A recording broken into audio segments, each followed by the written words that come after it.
शुरू करते हाँ उस दो जहान दे पालनहार का नाम लैके, जो सब ते बहुत ही रहमतां और बख्शिशां करने वाला है। अज दा इस सत्संग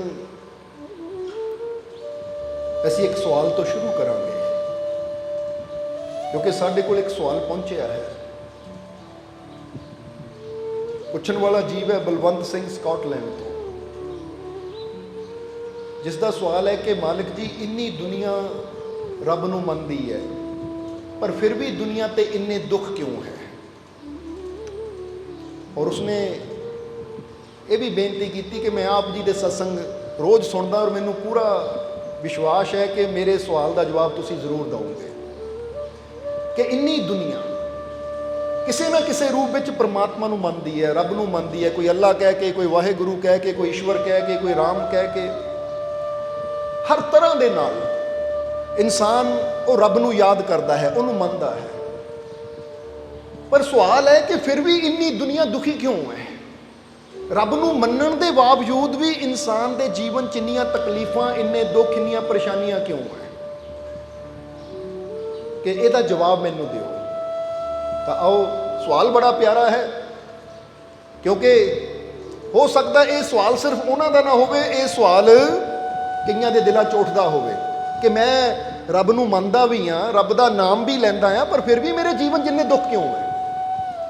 कई बार देखिए ना, इंसान कहता है मैं घर च जोत भी जगांदा हाँ, चिराग भी करदा हाँ, पूजा पाठ भी करदा हाँ, पर फिर भी मेरे जीवन च इन्नियां परेशानियां क्यों है, इन्नियां तकलीफां क्यों है, इन्ने दुख क्यों है। इसदा कारण की है। आओ अज इस कारण नूं थोड़ा जिहा समझ लईए कि इन्नी दुनिया रब नूं मनदी है, फिर भी दुखी क्यों है। हुण इस सवाल का जवाब असीं एक छोटी जी कहानी दे नाल देवांगे, क्योंकि फिर इस जवाब नूं समझना आसान हो जाएगा। इसलिए जरा ध्यान देना इस कहानी की तरफ, क्योंकि ये अंदर ही वो जवाब छुपिया होया है कि इन्नी दुनिया रब नूं मनदी है, फिर भी इंसान इन्ना दुखी क्यों है, परेशान क्यों है। अगर असीं इस कहानी नूं समझ लिया तो सानूं ये भी समझ आ जाएगी कि रब नूं मनण दे बावजूद भी असीं दुखी क्यों है। और साडे ये दुखों का कारण जदों सानूं समझ आ गया तो फिर असीं इन्हां दुखों तो मुक्ति भी हासिल कर लवांगे। इसलिए कहानी कोई ज़्यादा पुरानी नहीं है।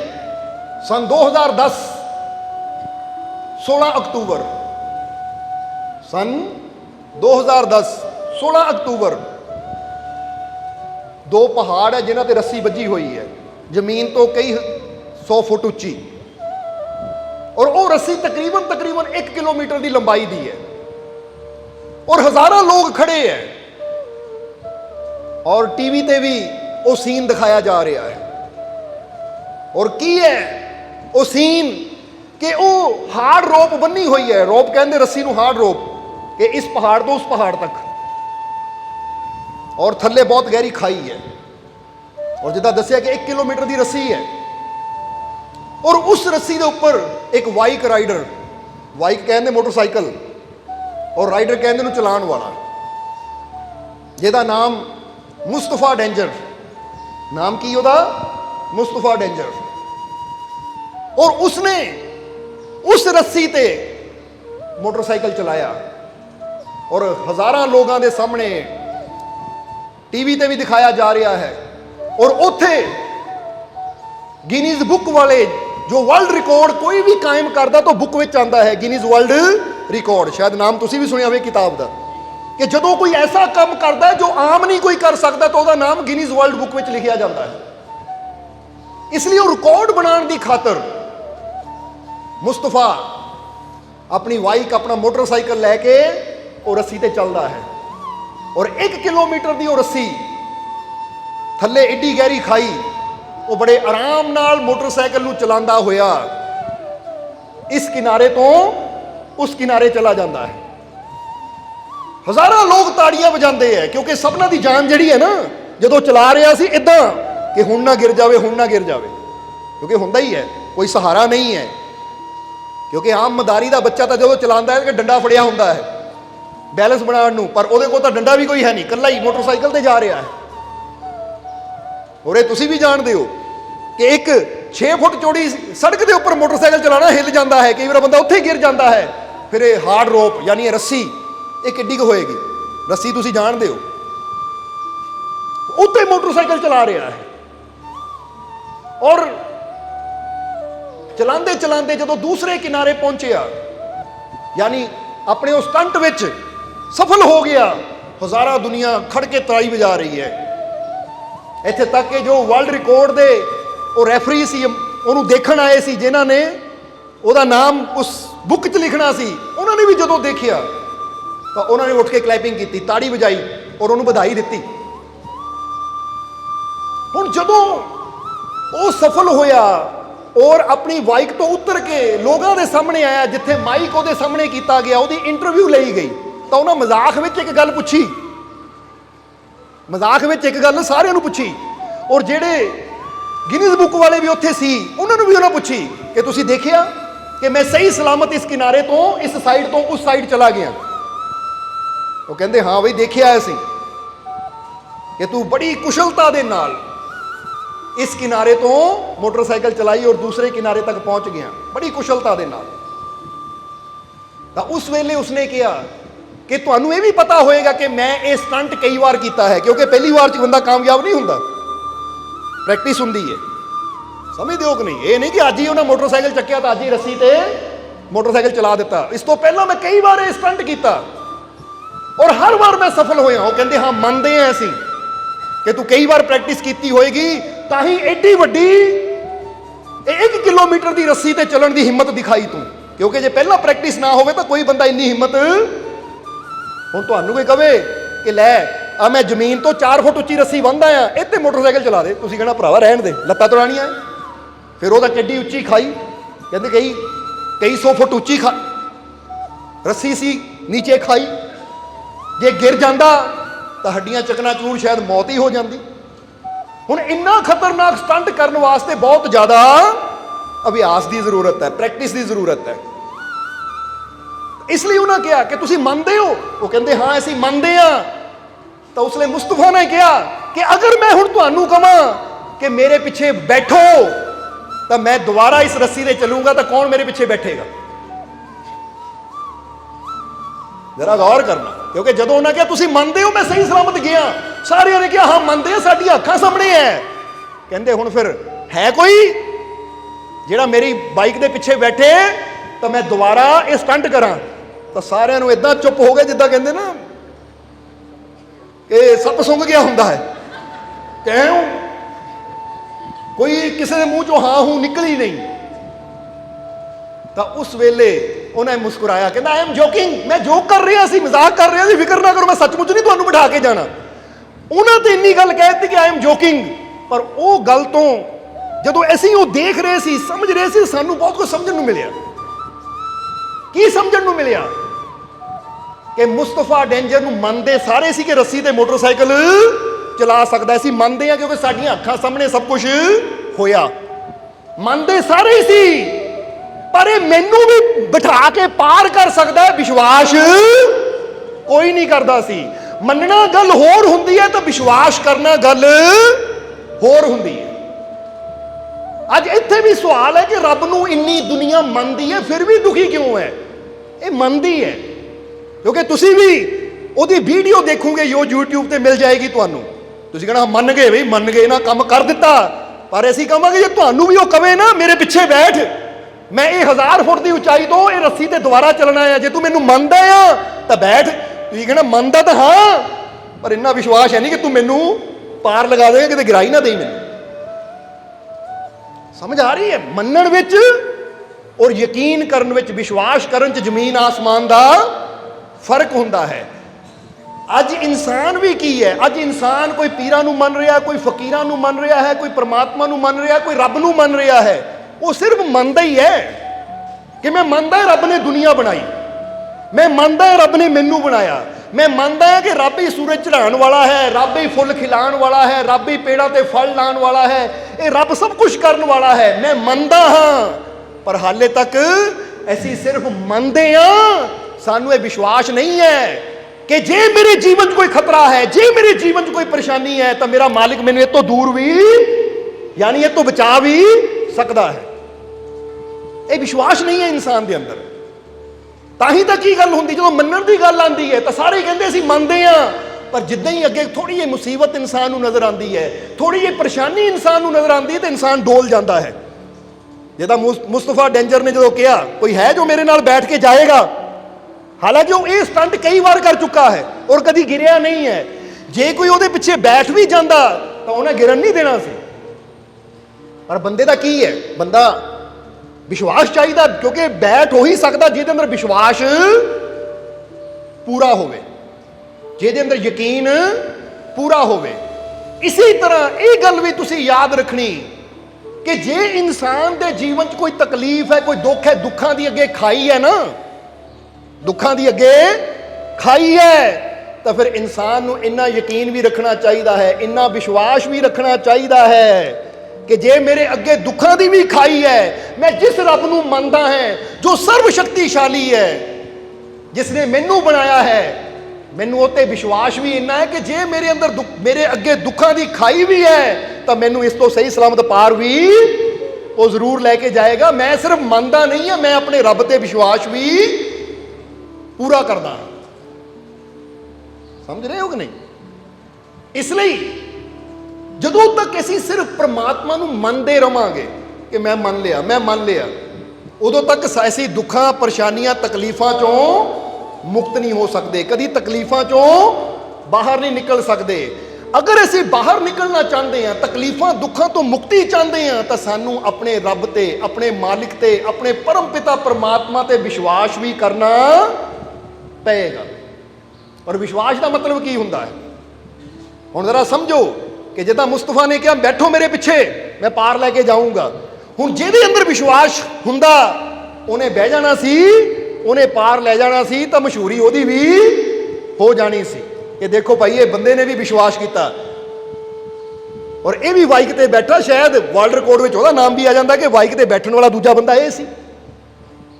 विश्वास करन दे नाल इंसान नूं बहुत उच्ची मंजिल मिल सकती है, जीवन च बहुत खुशियां मिल सकदियां है, पर गल तां उदों जदों विश्वास अंदर पूरा होवे। कई बार इंसान नूं पता सब कुछ हुंदा कि परमात्मा सब कुछ कर सकता है, वो मेरा मालिक असंभव नूं भी संभव कर सकता है, ना मुमकिन नूं मुमकिन कर सकता है, पता हुंदा है बंदे नूं, पर फिर भी बंदा विश्वास कर नहीं पाता। बंदा कहता किद्दां होएगा, पता नहीं होना भी है या नहीं, पता नहीं रब ने मेरी सुननी भी है या नहीं, पता नहीं रब ने मेरे ते कृपा करनी भी है या नहीं। ये जिहड़ी बंदे अंदर जा आ जाती है ना, पता नहीं करनी है या नहीं, ये शंका है। और यही शंका इंसान का जिहड़ा कनैक्शन परमात्मा दे नाल हुंदा है, इंसान का जिहड़ा कनैक्शन वो प्रभु दे नाल हुंदा है, ये शंका वो कैंची है जिहड़ी साडे कनैक्शन नूं, साडी डोर नूं, साडी तार नूं परमात्मा नालों कट दिंदी है, और ओहदी रहमत साडे तक पहुंच नहीं पाती, ओहदी कृपा साडे तक पहुंच नहीं पाती। बोलो समझदे हो कि नहीं? इसलिए अगर ऐसी चाहते हैं कि परमात्मा की कृपा, ओहदी रहमत, ओहदी बख्शिश साडे तक पहुंचती रहे,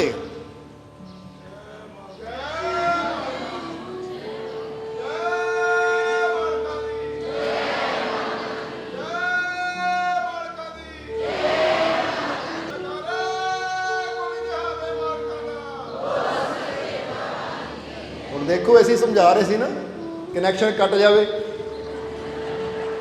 हो गया कि नहीं, आ गई कि नहीं सामने चीज़?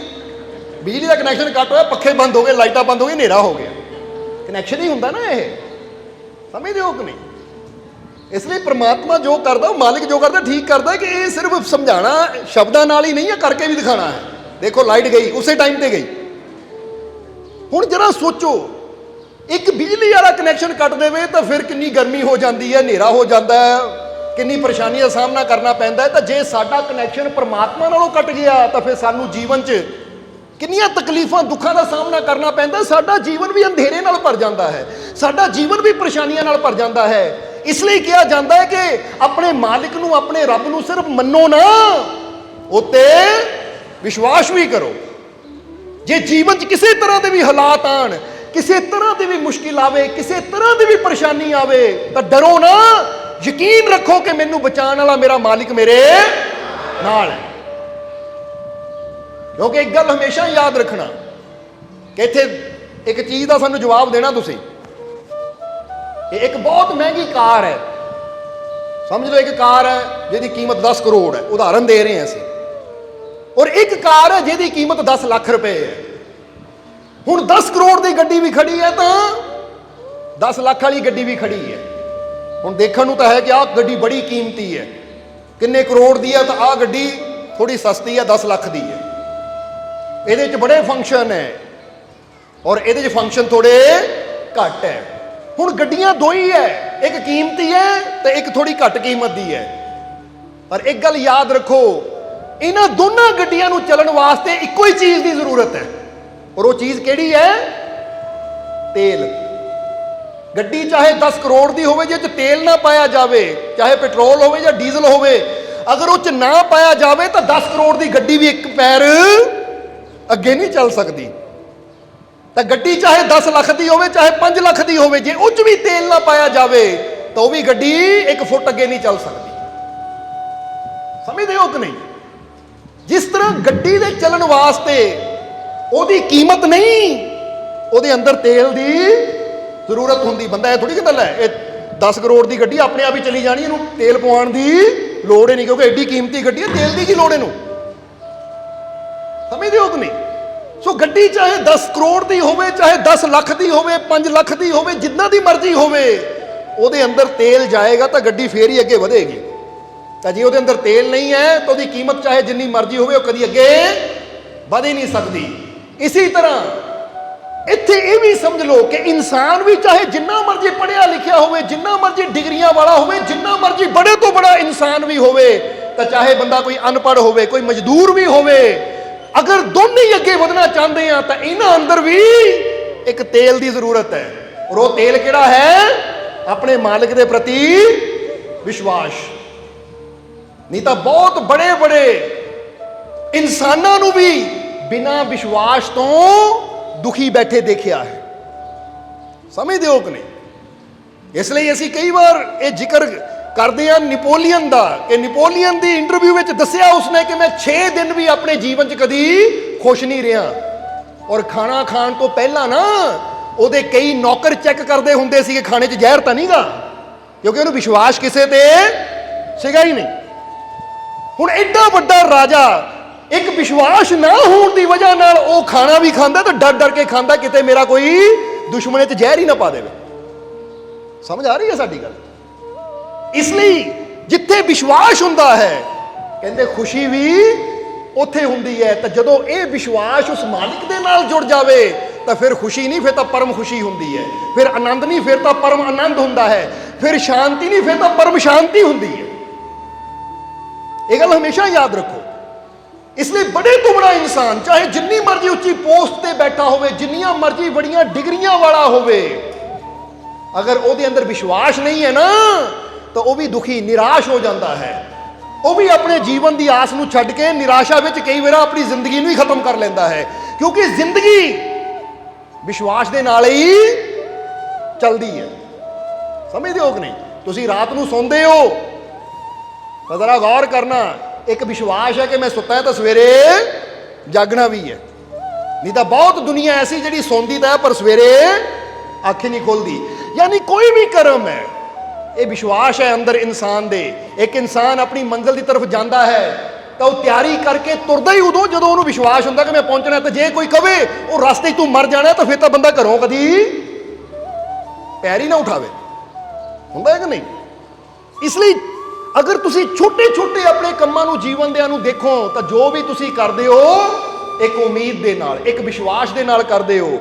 ਤਾਂ ਜਦੋਂ ਇਹ ਵਿਸ਼ਵਾਸ ਪ੍ਰਮਾਤਮਾ ਨਾਲ ਜੁੜ ਜਾਂਦਾ ਫਿਰ ਤਾਂ ਤੁਹਾਡੇ ਜੀਵਨ ਦੀ ਗੱਡੀ 'ਚ ਉਹ ਸੁਪਰ ਪਾਵਰ ਆਇਲ ਪੈ ਜਾਂਦਾ ਹੈ ਕਿ ਫਿਰ ਤੁਹਾਡੀ ਗੱਡੀ ਬੜੀ ਤੇਜ਼ੀ ਦੇ ਨਾਲ ਮੰਜ਼ਿਲ ਦੀ ਤਰਫ ਵੱਧਦੀ ਹੈ।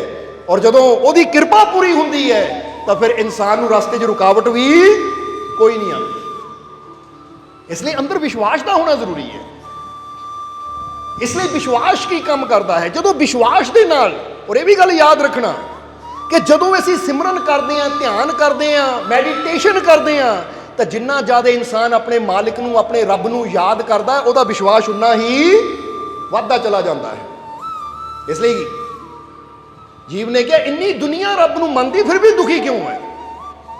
ਤਾਂ ਇੱਥੋਂ ਸਮਝ ਲਓ ਕਿ ਮੰਨਦੇ ਸਾਰੇ ਹੀ ਆ, ਪਰ ਵਿਸ਼ਵਾਸ ਕੋਈ ਵਿਰਲਾ ਕਰਦਾ ਹੈ। ਤਾਂ ਜਿਹੜਾ ਵਿਸ਼ਵਾਸ ਕਰਨ ਵਾਲਾ ਹੈ ਉਹ ਕਦੀ ਦੁਖੀ ਹੋ ਹੀ ਨਹੀਂ ਸਕਦਾ। ਜੇ ਉਹਦੇ ਜੀਵਨ 'ਚ ਦੁੱਖ ਆਉਂਦੇ ਵੀ ਹੈ ਤਾਂ ਵੀ ਉਹ ਪਰਵਾਹ ਨਹੀਂ ਕਰਦਾ। ਉਹ ਕਹਿੰਦਾ ਮੈਨੂੰ ਵਿਸ਼ਵਾਸ ਹੈ ਉਹ ਮੇਰਾ ਮਾਲਿਕ ਮੇਰੇ ਦੁੱਖਾਂ ਨੂੰ ਦੂਰ ਕਰਨ ਵਾਲਾ ਜਦ ਬੈਠਾ ਹੈ ਤਾਂ ਮੈਨੂੰ ਕਾਹਦੀ ਚਿੰਤਾ।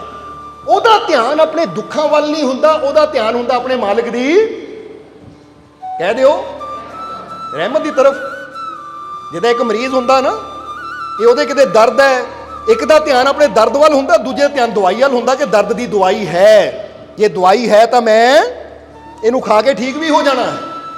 ਇਸੇ ਤਰ੍ਹਾਂ ਆਪਣੇ ਮਾਲਿਕ ਦੀ ਰਹਿਮਤ ਵੱਲ ਧਿਆਨ ਰੱਖੋ ਕਿ ਜੇ ਮੇਰੇ ਜੀਵਨ 'ਚ ਪ੍ਰੋਬਲਮ ਹੈ ਤਾਂ ਮੇਰਾ ਮਾਲਿਕ ਹੈ, ਉਹਦੀ ਰਹਿਮਤ ਹੈ, ਉਹਦੀ ਕਿਰਪਾ ਵੀ ਹੈ ਜੋ ਹਰ ਪ੍ਰੋਬਲਮ ਦਾ ਹੱਲ ਹੈ, ਜੋ ਹਰ ਮੁਸ਼ਕਿਲ ਦਾ ਹੱਲ ਹੈ, ਜੋ ਮੈਨੂੰ ਹਰ ਦੁੱਖ ਚੋਂ ਕੱਢ ਸਕਦੀ ਹੈ, ਕਿਉਂਕਿ ਉਹਦੀ ਰਹਿਮਤ ਵਾਸਤੇ ਕੁਝ ਵੀ ਅਸੰਭਵ ਨਹੀਂ ਹੈ। ਸਮਝ ਰਹੇ ਹੋ ਕਿ ਨਹੀਂ? ਇਸ ਲਈ ਉਹਦੀ ਰਹਿਮਤ ਨੂੰ ਪ੍ਰਾਪਤ ਕਰਨ ਵਾਸਤੇ ਜੇ ਤੁਹਾਡੇ ਜੀਵਨ 'ਚ ਕੋਈ ਤਕਲੀਫ ਹੈ, ਕੋਈ ਦੁੱਖ ਹੈ, ਕੋਈ ਪਰੇਸ਼ਾਨੀ ਹੈ ਤਾਂ ਫਿਰ ਉਹਨੂੰ ਯਾਦ ਜ਼ਰੂਰ ਕਰੋ, ਉਹਦਾ ਸਿਮਰਨ ਜ਼ਰੂਰ ਕਰੋ। ਕਿਉਂਕਿ ਦੂਜਾ ਸਵਾਲ ਵੀ ਆ ਰਿਹਾ ਹੈ ਕਿ ਕੀ ਨਾਮ ਜਪਣ ਨਾਲ, ਸਿਮਰਨ ਕਰਨਾ, ਪੂਜਾ ਪਾਠ ਕਰਨ ਨਾਲ ਕੋਈ ਫਾਇਦਾ ਵੀ ਹੁੰਦਾ ਹੈ? ਇਹਦਾ ਕੋਈ ਲਾਭ ਵੀ ਹੁੰਦਾ ਹੈ? ਤਾਂ ਉਹ ਵੀ ਇਹਦੇ ਨਾਲ ਹੀ ਜੁੜਿਆ ਹੋਇਆ ਹੈ ਕਿ ਅਗਰ ਤੁਹਾਨੂੰ ਜੀਵਨ 'ਚ ਕੋਈ ਪ੍ਰੋਬਲਮ ਹੈ, ਅਗਰ ਤੁਹਾਨੂੰ ਜੀਵਨ 'ਚ ਕੋਈ ਪਰੇਸ਼ਾਨੀ ਹੈ ਤਾਂ ਯਾਦ ਰੱਖੋ ਹਰ ਪਰੇਸ਼ਾਨੀ ਦਾ ਹੱਲ ਹੋ ਜਾਂਦਾ ਜਦੋਂ ਇਨਸਾਨ ਆਪਣੇ ਮਾਲਿਕ ਨੂੰ ਯਾਦ ਕਰਦਾ ਹੈ, ਉਹਦੀ ਬੰਦਗੀ 'ਚ ਜਾਂਦਾ ਹੈ, ਯਾਨੀ ਉਹਦੀ ਬੰਦਗੀ ਕਰਦਾ ਹੈ।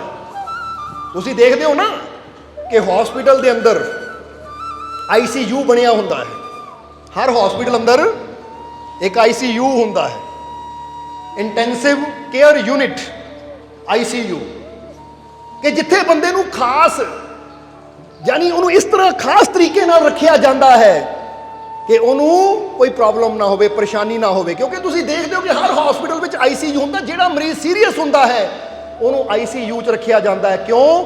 ਕਿਉਂਕਿ ਉੱਥੇ ਰੋਸ਼ਨੀ ਵੀ ਮੱਧਮ ਹੁੰਦੀ ਹੈ, ਸ਼ਾਂਤੀ ਵੀ ਬੜੀ ਹੁੰਦੀ। ਤਾਂ ਹੀ ਤੁਸੀਂ ਦੇਖ ਰਹੇ ਹੋ ICU 'ਚ ਕਿਸੇ ਨੂੰ ਮਿਲਣ ਜਾਓ ਤਾਂ ਉੱਥੇ ਆਵਾਜ਼ ਨਹੀਂ ਕੋਈ ਹੁੰਦੀ, ਬੰਦਾ ਕਹਿੰਦਾ ਹੌਲੀ ਹੌਲੀ ਗੱਲ ਬੰਦਾ ਕਰਦਾ ਹੈ, ਕਿਉਂਕਿ ਸ਼ਾਂਤੀ, ਔਰ ਉੱਥੇ ਭੀੜ ਵੀ ਨਹੀਂ ਹੁੰਦੀ। ਜ਼ਿਆਦਾਤਰ ਲੋਕ ਉਹਦੇ ਬਾਹਰ ਹੀ ਰਹਿੰਦੇ ਆ, ਸਿਰਫ ਕੋਈ ਖਾਸ ਇੱਕ ਅੱਧਾ ਬੰਦਾ ਜਾਂਦਾ ਆਪਣੀ ਫੈਮਿਲੀ ਮੈਂਬਰ ਨੂੰ ਮਿਲਣ ਵਾਸਤੇ, ਮਿਲ ਕੇ ਬਾਹਰ ਆ ਜਾਂਦਾ ਹੈ। ਇਦਾਂ ਹੁੰਦੀ ਹੈ ਕਿ ਨਹੀਂ? ਔਰ ਉਹ ਸ਼ਾਂਤੀ ਦੇ ਵਿੱਚ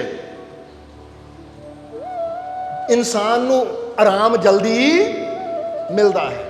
ਇਸੇ ਤਰ੍ਹਾਂ ਤੁਹਾਨੂੰ ਕਹਾਂਗੇ ਕਿ ਤੁਸੀਂ ਆਪਣੇ ਘਰ ਦੇ ਵਿੱਚ ਜਦੋਂ ਸਿਮਰਨ ਤੇ ਬਹਿੰਦੇ ਹੋ ਨਾ, ਧਿਆਨ ਤੇ ਬਹਿੰਦੇ ਹੋ, ਤਾਂ ਲਾਈਟ ਥੋੜੀ ਡਿਮ ਰੱਖੋ ਜਾਂ ਬੰਦ ਰੱਖੋ ਔਰ ਫਿਰ ਸ਼ਾਂਤ ਹੋ ਜਾਓ। ਜੇ ਅੰਦਰ ਕੋਈ ਪ੍ਰੋਬਲਮ ਵੀ ਹੈ ਤਾਂ ਸਹੀ ਮਾਇਨੇ 'ਚ ਅਸਲੀ ICU ਤਾਂ ਤੁਹਾਡੇ ਘਰ ਹੀ ਹੋ ਸਕਦਾ ਹੈ, ਤੁਹਾਡਾ ਆਪਣਾ ਆਪ, ਕਿਉਂਕਿ ਉੱਥੇ ICU ਦੇ ਵਿੱਚ ਡਾਕਟਰ ਨਰਸ ਇਨਸਾਨ ਨੂੰ ਠੀਕ ਕਰਦੇ ਹੈ। ਪਰ ਜਦੋਂ ਘਰ ਦੇ ਵਿੱਚ ਤੁਸੀਂ ਸਿਮਰਨ ਕਰਦੇ ਹੋ ਨਾ, ਧਿਆਨ ਕਰਦੇ ਹੋ, ਤਾਂ ਉੱਥੇ ਵੀ ਕੀ ਹੁੰਦਾ ਹੈ? ਲਾਈਟ ਬੰਦ ਹੈ, ਮੈਂ ਸ਼ਾਂਤ ਕਰ ਲਿਆ ਆਪਣੇ ਆਪ ਨੂੰ। ICU ਦੇ ਵਿੱਚ ਬਾਹਰਲੇ ਲੋਕ ਨਹੀਂ ਅੰਦਰ ਜਾਂਦੇ, ਤੇ ਇੱਥੇ ਬਾਹਰਲੇ ਵਿਚਾਰਾਂ ਨੂੰ ਮੈਂ ਅੰਦਰ ਨਹੀਂ ਜਾਣ ਦੇਣਾ। ਉੱਥੇ ਅੰਦਰ ਸ਼ਾਂਤੀ ਹੁੰਦੀ ਤੇ ਇੱਥੇ ਮੈਂ ਆਪਣੇ ਅੰਦਰ ਸ਼ਾਂਤੀ ਰੱਖਣੀ ਹੈ। ਉੱਥੇ ਡਾਕਟਰ ਇਲਾਜ ਕਰਦੇ ਹੈ, ਇੱਥੇ ਮੈਂ ਵਿਸ਼ਵਾਸ ਰੱਖਣਾ ਕਿ ਮੇਰਾ ਸਭ ਤੋਂ ਬੜਾ ਡਾਕਟਰ, ਮੇਰਾ ਮਾਲਿਕ, ਮੇਰਾ ਪ੍ਰਮਾਤਮਾ ਜੋ ਮੇਰੇ ਅੰਦਰ ਬੈਠਾ ਹੈ, ਉਹ ਮੇਰਾ ਇਲਾਜ ਕਰੇਗਾ। ਜਦੋਂ ਬੰਦਾ ਸ਼ਾਂਤ ਹੋ ਕੇ ਆਪਣੇ ਮਾਲਿਕ ਦਾ ਸਿਮਰਨ ਕਰਦਾ ਹੈ ਨਾ, ਆਪਣੇ ਮਾਲਿਕ ਨੂੰ ਯਾਦ ਕਰਦਾ ਹੈ, ਆਪਣੇ ਮਾਲਿਕ ਦਾ ਨਾਮ ਲੈਂਦਾ ਹੈ, ਤਾਂ ਉਹ ਇੱਕ ਐਸੀ ਅਵਸਥਾ ਹੁੰਦੀ ਹੈ ਕਿ ਜਦੋਂ ਇਨਸਾਨ ਦੇ ਅੰਦਰ ਜਿੱਦਾਂ ਦਾ ਮਰਜ਼ੀ ਦੁੱਖ ਹੋਵੇ, ਜਿੱਦਾਂ ਦੀ ਮਰਜ਼ੀ ਪੀੜਾ ਹੋਵੇ, ਉਹ ਕੁਦਰਤ, ਉਹ ਪ੍ਰਮਾਤਮਾ ਹੌਲੀ ਹੌਲੀ ਉਹਨੂੰ ਠੀਕ ਕਰਨਾ ਸ਼ੁਰੂ ਕਰ ਦਿੰਦੀ ਹੈ। ਉਹ ਕਹਿੰਦੇ ਮੈਂ ਤੇਰੀ ਕੇਅਰ ਕਰਨ ਵਾਲਾ ਬੈਠਾ ਹਾਂ, ਇੱਕ ਵਾਰ ਮੇਰੇ ਤੇ ਵਿਸ਼ਵਾਸ ਤਾਂ ਰੱਖ। ਸੋ ਅਸੀਂ ਕਹਾਂਗੇ ਜਦੋਂ ਕੋਈ ਪ੍ਰੋਬਲਮ ਆਵੇ, ਜਦੋਂ ਕੋਈ ਮੁਸ਼ਕਿਲ ਲੱਗੇ, ਤਾਂ ਥੋੜੀ ਦੇਰ ਵਾਸਤੇ ਅੱਖਾਂ ਬੰਦ ਕਰ ਲਓ, ਲੰਬਾ ਸਵਾਸ ਅੰਦਰ ਲਓ ਔਰ ਬੈਠੋ। ਆਪਣੇ ਮਾਲਿਕ ਤੇ ਵਿਸ਼ਵਾਸ ਰੱਖੋ ਕਿ ਮੇਰਾ ਮਾਲਿਕ ਮੈਨੂੰ ਠੀਕ ਕਰਨ ਵਾਲਾ, ਮੈਨੂੰ ਪੈਦਾ ਕਰਨ ਵਾਲਾ ਔਰ ਮੈਨੂੰ ਠੀਕ ਕਰਨ ਵਾਲਾ ਮੇਰੇ ਅੰਦਰ ਬੈਠਾ ਹੈ, ਔਰ ਮੈਨੂੰ ਯਕੀਨ ਹੈ ਉਸ ਤੇ ਕਿ ਉਹਦੀ ਰਹਿਮਤ ਮੈਨੂੰ ਠੀਕ ਵੀ ਜ਼ਰੂਰ ਕਰੇਗੀ। ਇਸ ਲਈ ਲੰਬਾ ਸਵਾਸ ਲਓ ਔਰ ਸਵਾਸ ਛੱਡ ਦਿਓ, ਕਹੋ ਕਿ ਮਾਲਿਕ ਦੀ ਰਹਿਮਤ ਨਾਲ ਮੈਂ ਸਾਰੇ ਦੁੱਖਾਂ ਤੋਂ ਮੁਕਤ ਹੋ ਗਿਆ। ਜੇ ਕੋਈ ਪਰੇਸ਼ਾਨੀ ਹੈ ਤਾਂ ਮਹਿਸੂਸ ਕਰੋ ਮੈਂ ਸਾਰੀਆਂ ਪਰੇਸ਼ਾਨੀਆਂ ਤੋਂ ਮੁਕਤ ਹੋ ਗਿਆ, ਮੈਂ ਸਾਰੀਆਂ ਟੈਨਸ਼ਨਾਂ ਤੋਂ ਮੁਕਤ ਹੋ ਗਿਆ, ਹੁਣ ਮੈਂ ਪੂਰੀ ਤਰ੍ਹਾਂ ਠੀਕ ਹਾਂ। ਅਗਰ ਇਹ ਭਾਵਨਾ ਤੁਸੀਂ ਆਪਣੇ ਅੰਦਰ ਦਿੰਦੇ ਹੋ ਤਾਂ ਸਮਝ ਲਓ ਇਹ ਉਹ ਦਵਾਈ ਦਾ ਕੰਮ ਕਰਦੀ, ਜਿੱਦਾਂ ICU ਵਿੱਚ ਮਰੀਜ਼ ਨੂੰ ਗਲੂਕੋਜ਼ ਲੱਗੇ ਹੁੰਦੇ ਹੈ, ਉਹ ਇਨਸਾਨ ਨੂੰ ਆਕਸੀਜਨ ਲੱਗੀ ਹੈ ਜਾਂ ਕਈ ਪ੍ਰਕਾਰ ਦੀਆਂ ਹੋਰ ਦਵਾਈਆਂ ਦਿੱਤੀਆਂ ਜਾਂਦੀਆਂ, ਤਾਂ ਤੁਸੀਂ ਇਹ ਮਹਿਸੂਸ ਕਰੋ ਕਿ ਇਹ ਮੇਰੇ ਸ਼ਬਦ ਉਹ ਦਵਾਈ ਦਾ ਕੰਮ ਕਰਦੇ ਹੈ। ਉਹ ਮਾਲਿਕ ਦੇ ਵਿਸ਼ਵਾਸ ਨਾਲ ਮੈਂ ਠੀਕ ਹੋ ਰਿਹਾ, ਔਰ ਵਾਕਈ ਜਿਹੜਾ ਕੰਮ ਉਹਦੀ ਰਹਿਮਤ ਨੇ ਕਰ ਦੇਣਾ ਹੈ। ਦਵਾਈਆਂ ਵੀ ਅਸਰ ਲੇਟ ਕਰਦੀਆਂ, ਉਹਦੀ ਰਹਿਮਤ ਅਸਰ ਜਲਦੀ ਕਰ ਦਿੰਦੀ ਹੈ।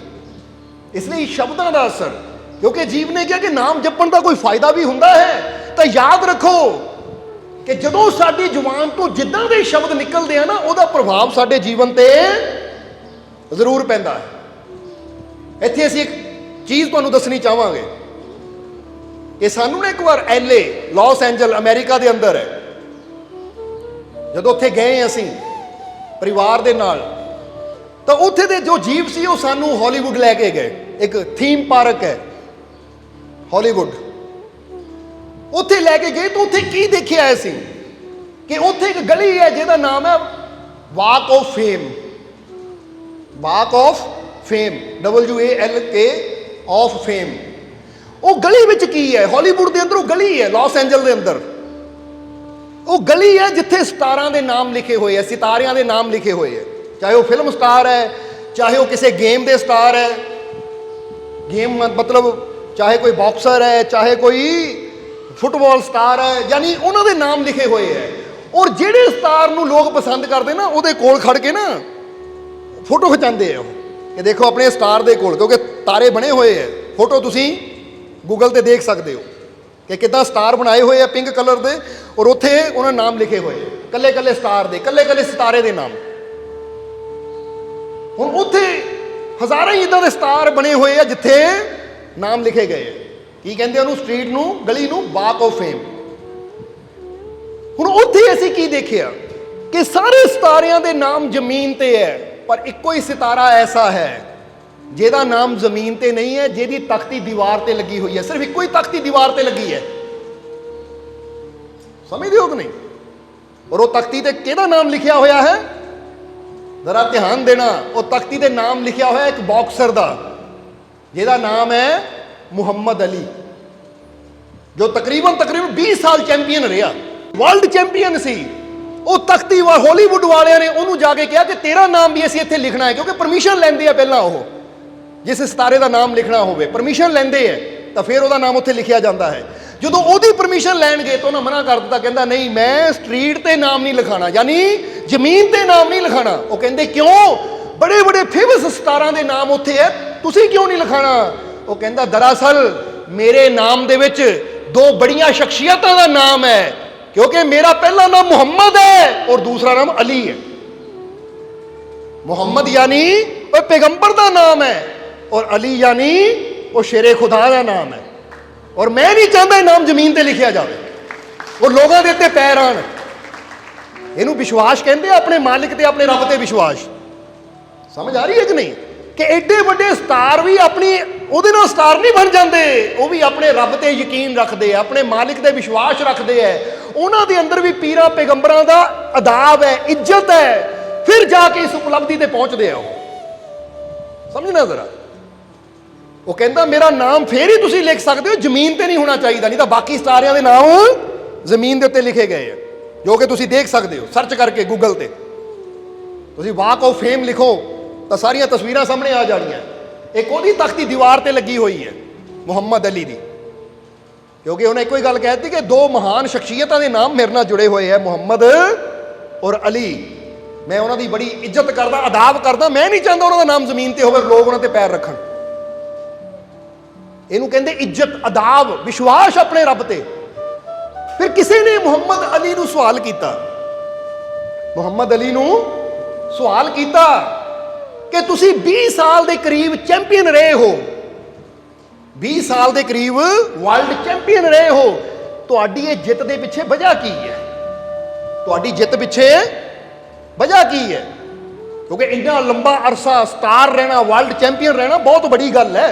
ਨਹੀਂ ਤਾਂ ਬੰਦਾ ਕਹਿੰਦਾ 2 ਸਾਲ ਰਹਿ ਕੇ ਕੋਈ ਹੋਰ ਆ ਗਿਆ, 3 ਸਾਲ ਰਹਿ ਕੇ ਕੋਈ ਹੋਰ ਆ ਗਿਆ, ਤੁਸੀਂ ਐਡੀ ਲੰਬੀ ਇਹ ਸਟਾਰ ਆਪਣੇ ਵਰਲਡ ਚੈਂਪੀਅਨ ਦੇ ਖਿਤਾਬ ਨੂੰ ਕਾਇਮ ਰੱਖਿਆ, ਇਹ ਤੁਹਾਡੀ ਜਿੱਤ ਦਾ ਰਾਜ ਕੀ ਹੈ?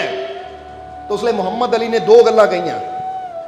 ਕਹਿੰਦੇ ਮੇਰੀ ਜਿੱਤ ਦਾ ਰਾਜ਼ 2 ਚੀਜ਼ਾਂ ਹੈ, ਇੱਕ ਮੇਰੀ ਸਕਿੱਲ ਪਾਵਰ, ਸਕਿੱਲ ਕਹਿੰਦੇ ਆ ਸਾਡੀ ਕੋਸ਼ਿਸ਼, ਸਾਡਾ ਕੌਸ਼ਲ, ਮੈਂ ਕੀ ਕਰਦਾ ਹਾਂ, ਯਾਨੀ ਸਮਝਦੇ ਹੋ ਕਿ ਨਹੀਂ? ਕਹਿੰਦੇ ਮੇਰੀ ਸਕਿੱਲ ਪਾਵਰ, ਮੇਰਾ ਕੌਸ਼ਲ। ਔਰ ਇਹ ਸਕਿੱਲ ਪਾਵਰ ਵੱਧਦੀ ਹੈ, ਮੁਹੰਮਦ ਅਲੀ ਨੇ ਕਿਹਾ, ਪ੍ਰੈਕਟਿਸ ਦੇ ਨਾਲ।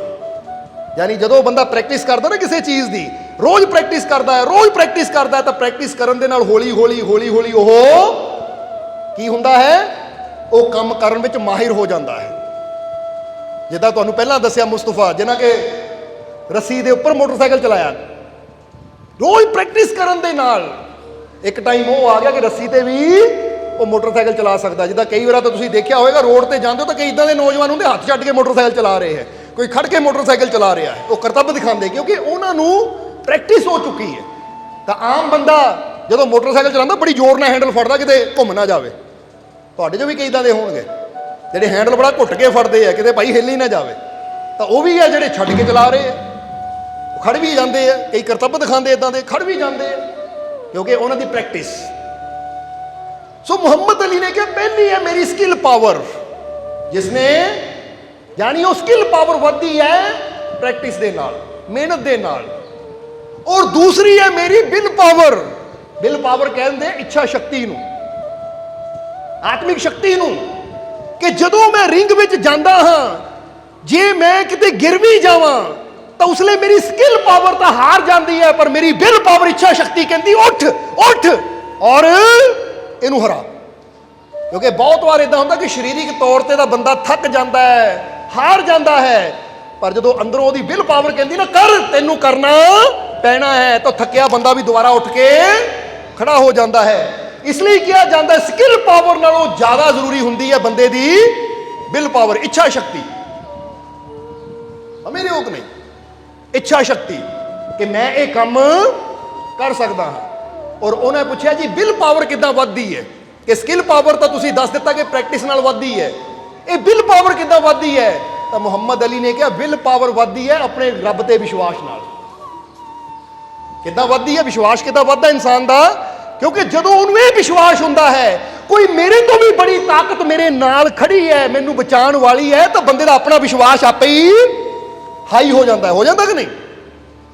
ਜ਼ਰਾ ਸੋਚ ਕੇ ਦੇਖੋ, ਕਰਨਾ ਬੰਦੇ ਨੂੰ ਆਪ ਪੈਂਦਾ ਹੈ, ਪਰ ਜਦੋਂ ਉਹਨੂੰ ਇੱਕ ਵਿਸ਼ਵਾਸ ਹੋ ਜਾਂਦਾ ਹੈ ਕਿ ਜੇ ਮੈਂ ਕਰਦੇ ਕਰਦੇ ਗਿਰ ਵੀ ਗਿਆ ਤਾਂ ਕੋਈ ਮੇਰੇ ਤੋਂ ਵੀ ਬੜੀ ਤਾਕਤ ਹੈ ਮੈਨੂੰ ਸੰਭਾਲਣ ਵਾਲੀ, ਮੈਨੂੰ ਉਠਾਉਣ ਵਾਲੀ, ਤਾਂ ਇਹ ਵਿਸ਼ਵਾਸ ਉਹਨੂੰ ਤੁਰੰਤ ਮਜਬੂਰ ਕਰ ਦਿੰਦਾ ਕਿ ਤੁਰ, ਡਰਨਾ ਨਹੀਂ ਹੈ। ਤਾਂ ਜੇ ਬੰਦੇ ਨੂੰ ਡਰ ਹੋਵੇ ਮੈਂ ਗਿਰ ਗਿਆ, ਮੈਨੂੰ ਕੋਈ ਬਚਾਉਣ ਵਾਲਾ ਹੈ ਨਹੀਂ, ਮੈਨੂੰ ਕੋਈ ਸੰਭਾਲਣ ਵਾਲਾ ਹੈ ਨਹੀਂ, ਤਾਂ ਉਹ ਫਿਰ ਕਦੀ ਤੁਰਨ ਦੀ ਹਿੰਮਤ ਕਰਦਾ ਹੀ ਨਹੀਂ ਹੈ।